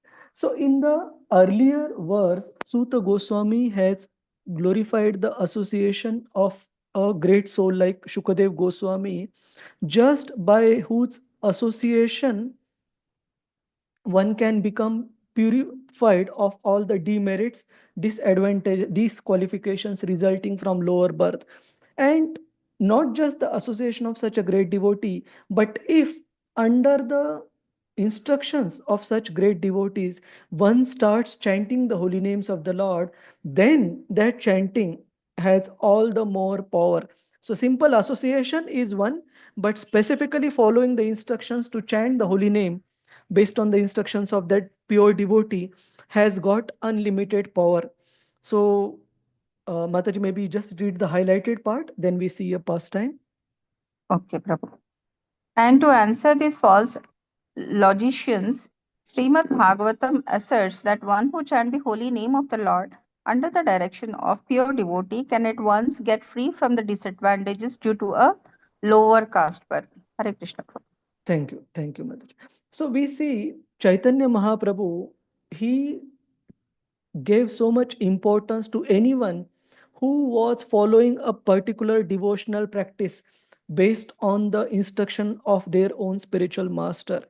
Like we see that example of the Brahmana from Sri Rangam during Lord Chaitanya Mahaprabhu South India Yatra. So that Brahmana, he was not materially educated and he was trying to recite Bhagavad Gita but not able to do so properly because of material disqualification. And all other Brahmanas around, Smarta Brahmanas, they were making fun of this South Indian Brahmana. And when Chaitanya Mahaprabhu asked him, my dear sir, what are you trying to do? And this Brahmana mentioned very humbly that my spiritual master has given me this task of daily reciting all of Bhagavad Gita, like 700 verses from Bhagavad Gita. And I am not qualified, like I don't know how to read. So I am not able to read and recite it properly. And that was the first point Chaitanya Mahaprabhu got moved. Second point, Chaitanya Mahaprabhu got moved. He asked the Brahmana, then if you don't know how to read, why are there tears in your eyes? And the Brahmana mentioned that whenever I see this picture on the front cover of Bhagavad Gita of Lord Krishna taking the role as a chariot driver of Arjun, I see that how Supreme Personality of Godhead, all great, still he is accepting such a humble position of being a chariot driver, a chauffeur for his devotee. That particular sight is causing tears in my eyes.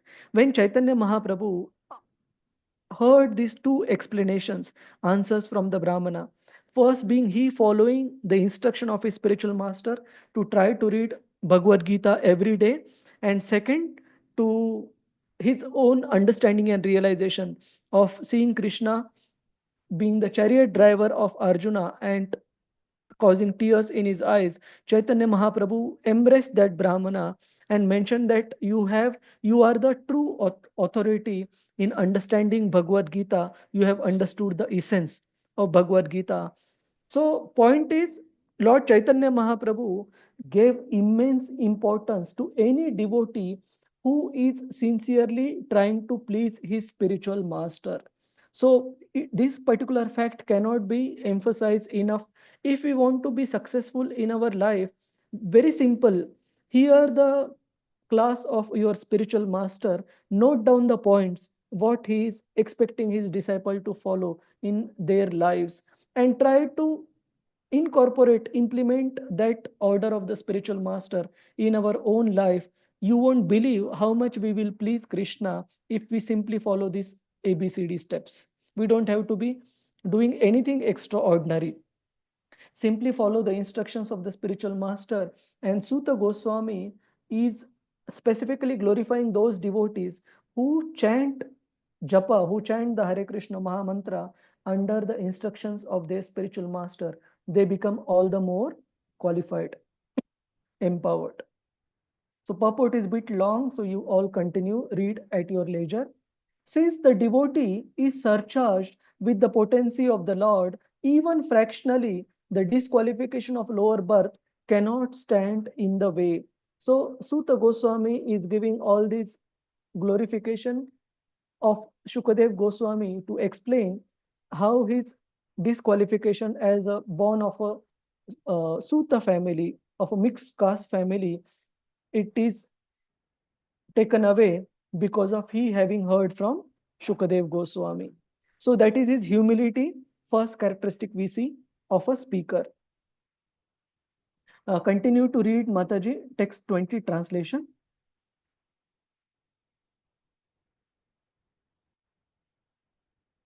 Radhika Ratnanga Mataji. Or any other devotees. Hare Krishna, Prabhu. Hare Krishna. Yes, Mataji, please continue. Since the devotee is surcharged with the potency of the Lord, even fractionally, the disqualification due to lower birth cannot stand in the way. Next verse translation. It is now ascertained that he, the personality of the Godhead, is unlimited and there is none equal to him. Consequently, no one can speak of him adequately. Great demigods cannot obtain the favor of a goddess of a fortune, even by prayers, but by this very goddess renders service unto the Lord, although he is unwilling to have such service. Hare Krishna. Thank you. So here, Suta Goswami, after putting forth his disqualification in terms of low birth, he is explaining the limitations for any personality, even the great devatas like Lord Brahma and Shiva, and even goddess of fortune Lakshmi ji, in adequately describing the glories of the Supreme Lord. It is not possible. And he gives a very nice analogy. We won't go through the purport. You all can go through subsequently. In the next verse, he gives a very nice analogy.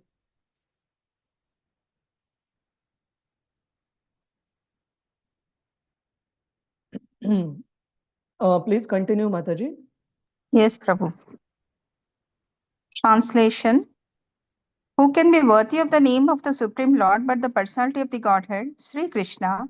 Brahmaji collected the water emanating from the nails of his feet in order to award it to the Lord Shiva as a wonderful, worshipful welcome. This very water, the Ganges, is purifying the whole universe, including Lord Shiva. Yes. So Suta Goswami is explaining that even these great devatas like Brahma and Shiva and Lakshmi ji, they, of course, Lakshmi ji is not a ordinary devata. She is the better half of the Supreme Lord. But even they are not able to properly, adequately glorify the Supreme Lord, whose water that has washed from the lotus feet of the Lord, even that is worshipable by these great personalities. That means how great are his glories. It is not possible to glorify him sufficiently. And for glories of these devatas, Prabhupada mentions in the purport that how Brahmaji is glorious because he has created all these secondary creations, different bodies of 8.4 million species of life in this particular Brahmanda.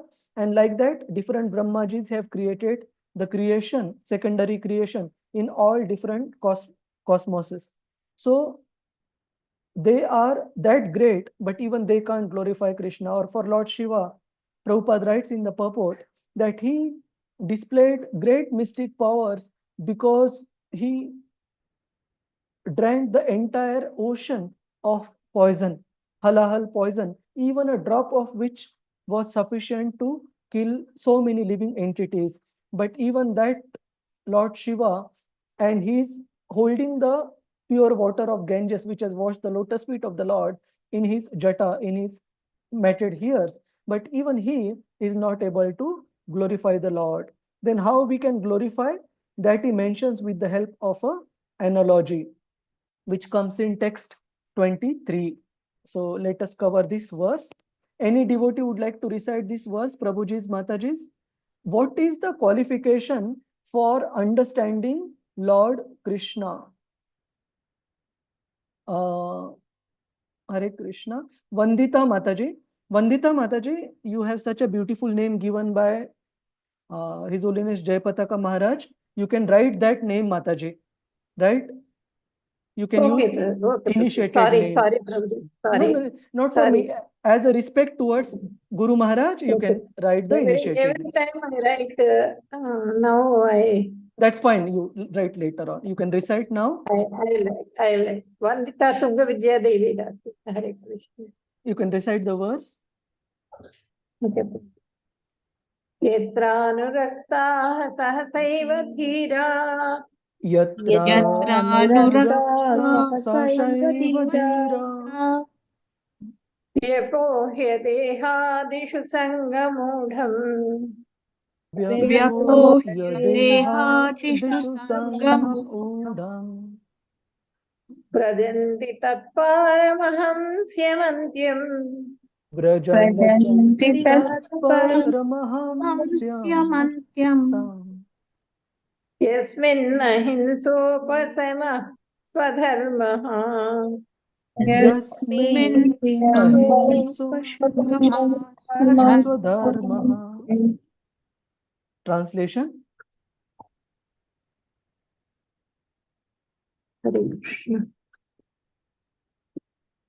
Self-controlled.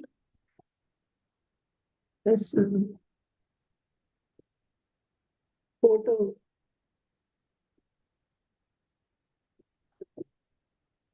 Self-controlled persons who are attached to the Supreme Lord Sri Krishna can all of a sudden give up the world of material attachments, including the gross body and subtle mind, go away to attain the highest perfection of Hare Krishna. Okay, I'll read, Mataji, no issue. Self-controlled persons who are attached to the Supreme Lord Sri Krishna can all of a sudden give up the world of material attachment, including the gross body and subtle mind, and go away to attain the highest perfection of the renounced order of life, by which non-violence and renunciation are consequential. So here in this verse, Suta Goswami is giving the qualification of who can understand Supreme Lord Krishna. What is the qualification given by Suta Goswami, Prabhuji's, Mataji's? Hare Krishna. Unmute, please. It is Yatra Anurakta Sahashaiva Dhiraha. Mainly, Dhira is the qualification, those who are self-controlled.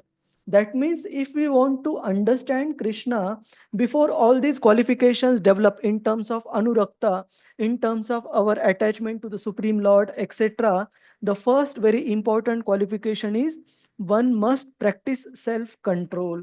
If we remain unregulated in terms of gratification, in terms of our habits and life, then understanding Supreme Lord will be a very far off dream.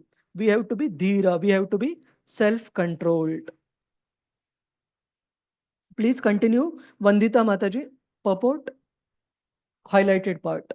Unmute.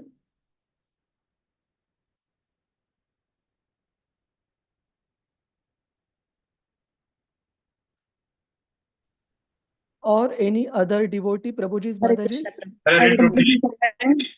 Okay, 1 second. There are few devotees. Ishwari Murari Priya Mataji. Yes, Mataji, please continue. Purport.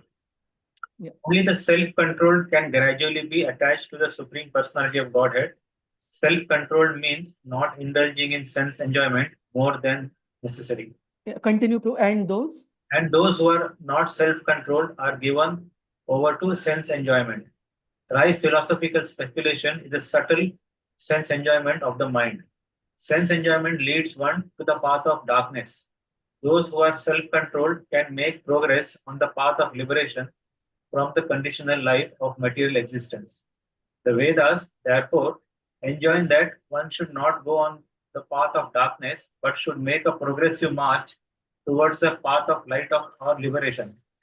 Self-control is actually achieved not by artificially stopping the senses from material enjoyment, but by becoming factually attached to the Supreme Lord by engaging one's unalloyed senses in the transcendental service of the Lord. The senses cannot be forcibly curbed, but they can be given proper engagement. Purified senses, therefore, are always engaged in the transcendental service of the Lord. This Thank you. Thank you, Prabhuji.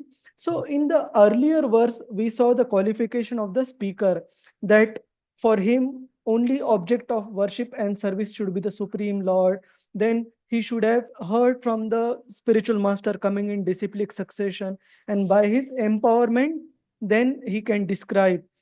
And now we are hearing from Suta Goswami the qualification of a person who is able to properly hear and understand the Supreme Lord, which is that he should be dhiraha, he should be self-controlled. And what is that verse? Probably Srila Prabhupada is referring to Prabhuji's Mataji's in this part of the purport. Those who are not self-controlled are given over to sense enjoyment.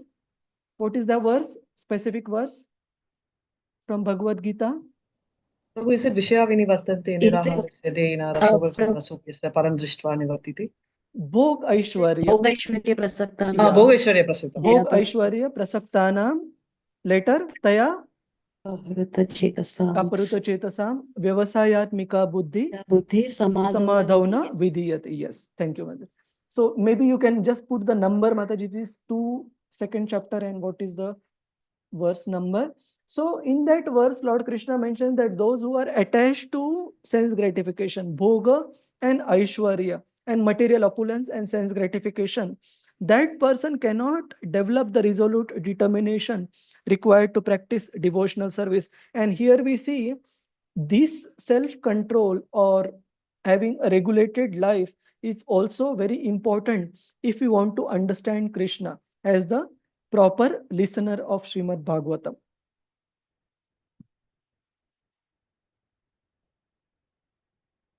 And then there are different levels of persons who are mentioned, especially if one is a dhira, then how we can gradually rise to the platform of Paramahamsa.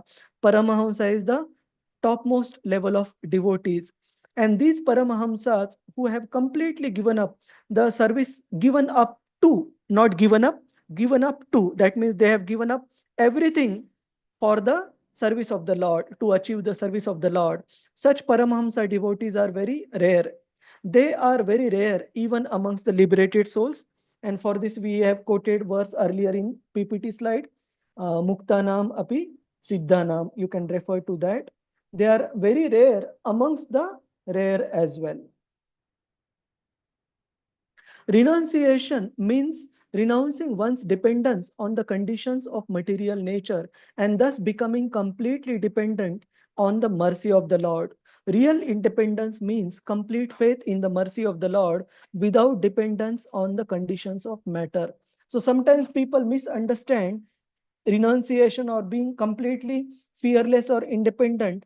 Does it mean that we believe in our own competencies? No.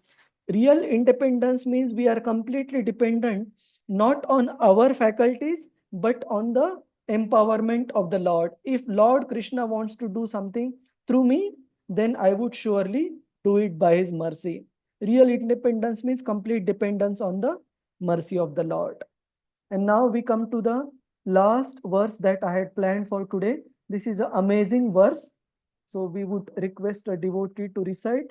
And there is a beautiful analogy Suta Goswami mentions after explaining his own disqualification.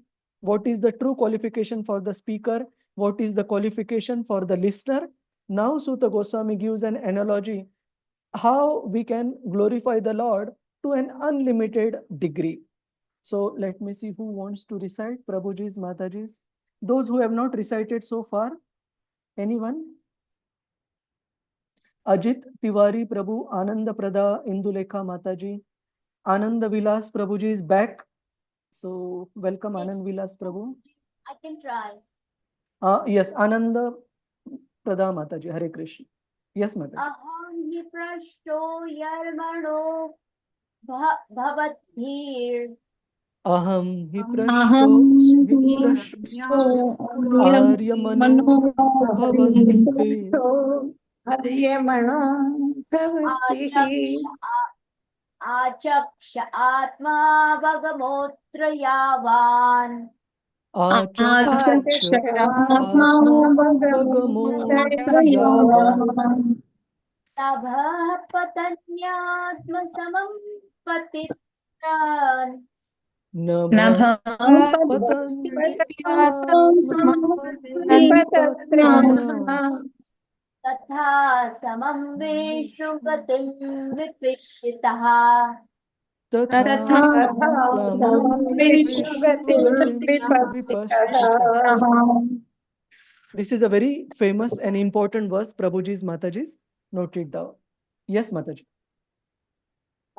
The translation by Srila Prabhupada ki jai.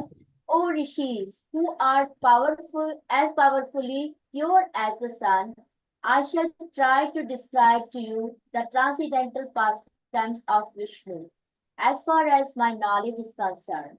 As the birds fly in the sky, as far as their capacity allows, so do the learned devotees describe the Lord as far as their realization allows. Thank you, Mataji. So here we see Suta Goswami is giving the analogy of the different flying abilities possessed by different birds. Now I have shown even only birds who are able to fly very high. But below these birds, we have sparrows, for example, who can probably fly 10, 20, 30 meters, 60, 70 feet up on the ground. Or we have pigeons, or we have crows, etc. But even beyond these species of birds, there are birds who can fly even 20,000, 30,000, 37,000 feet above the ground. Similarly, there is no limit to which one can glorify the Lord. One is able to glorify the Lord based on how much does the Lord reveal to that particular devotee. Based on that mercy obtained by the Lord, we are able to glorify the Supreme Lord, who is unlimited in every sense. So with our limited understanding, we cannot glorify him sufficiently.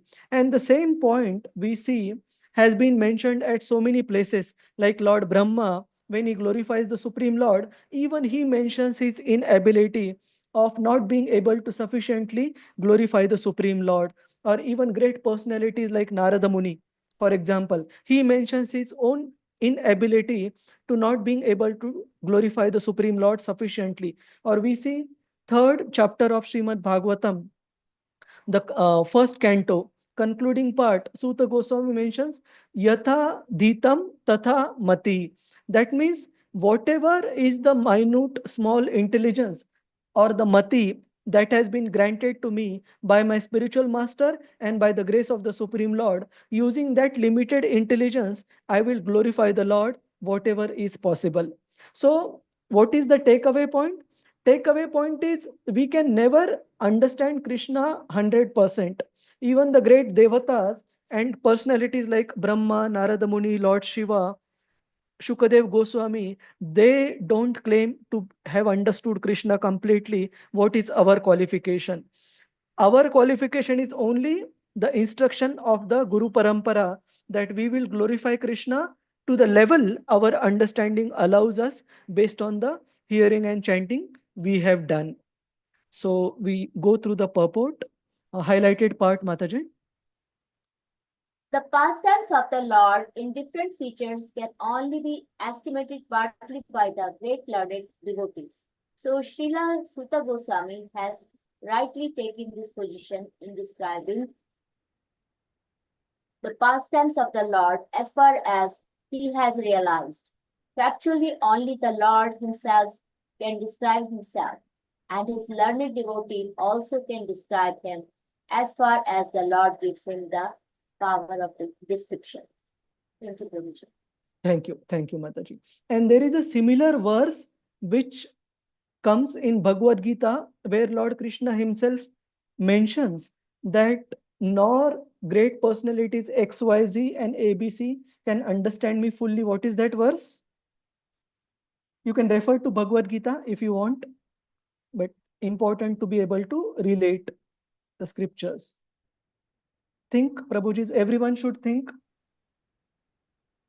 What is that verse?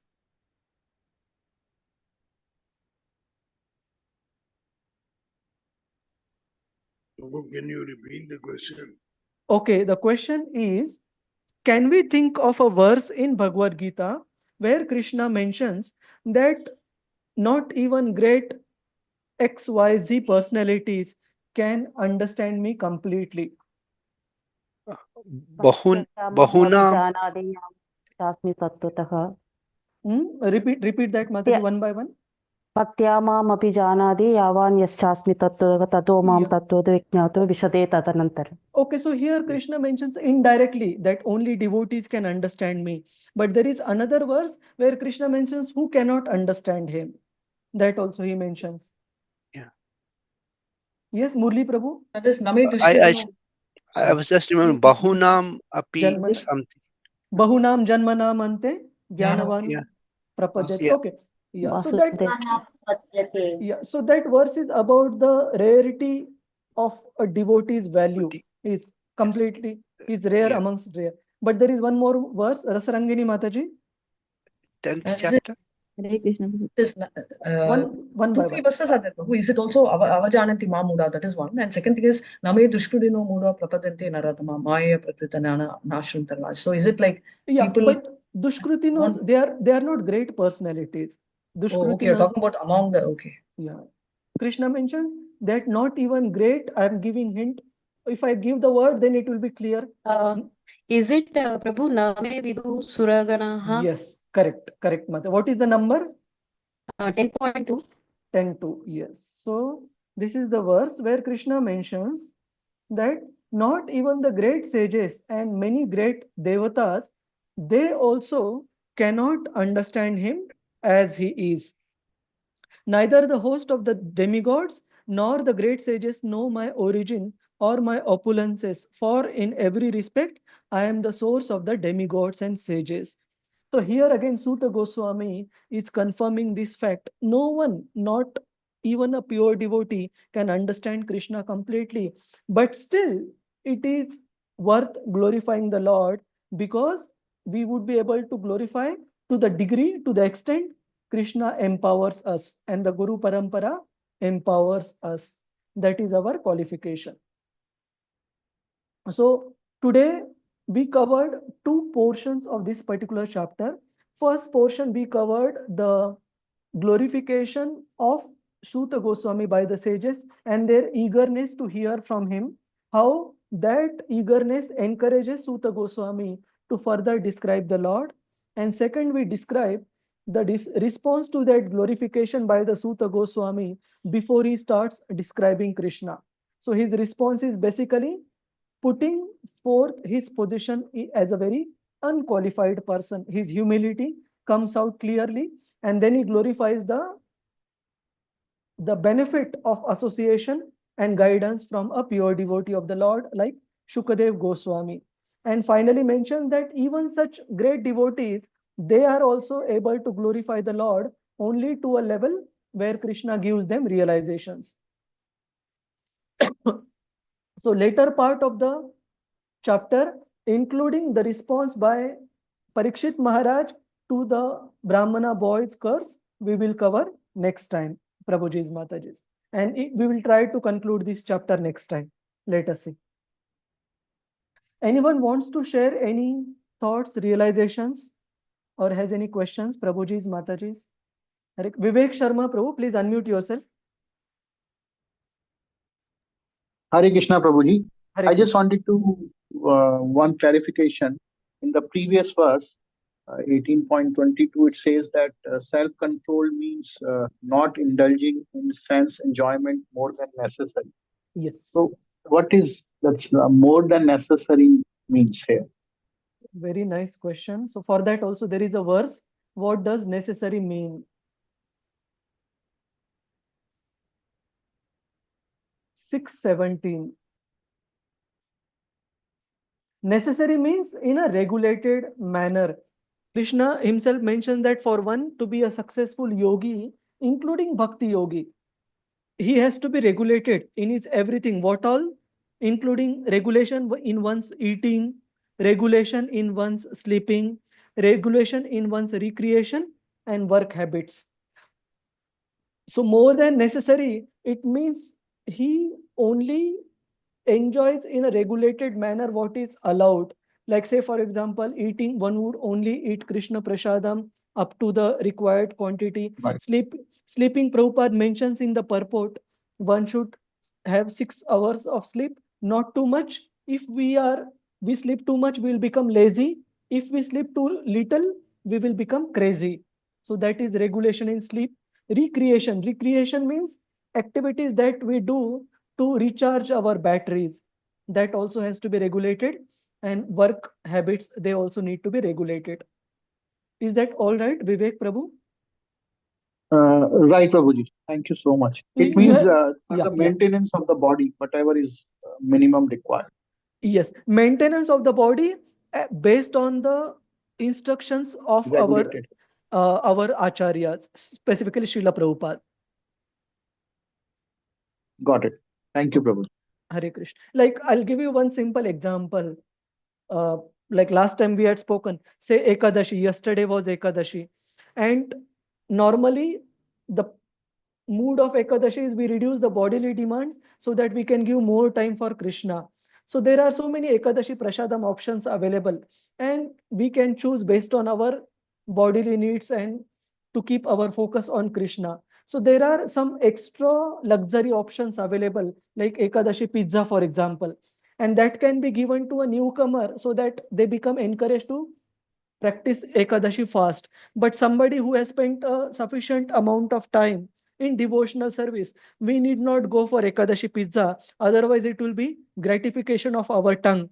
Then the whole purpose of Ekadashi will be defeated. So this is one example, Prabhuji. Something like that. Right, Prabhuji. Hare Thank you. Krishna. Hare Krishna. Sadhatushta Prabhuji, please unmute. Hare Krishna. Hare Krishna, Prabhu, Dandot Pranam to all Dandos. the devotees. Just wanted to add a point. Now here we learned that even the pure devotees could not understand the full glories of the Lord.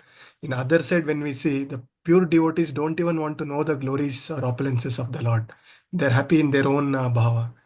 So what just a thought I thought of adding, Prabhu. Thank you, Prabhuji. But just to clarify on this, as a practicing bhakta, Bhagavad Gita itself, we should try to use our intelligence to the best of our ability to understand Krishna as well as our intelligence can, considering it as a service to the Lord. But after that, understanding also know that I only understand a small fraction, whatever Krishna has allowed me to understand. Very simple. No one can think that I have known Krishna enough. Not for sure. Hare Krishna. Hare Krishna. So thank you, Prabhuji's Mataji's.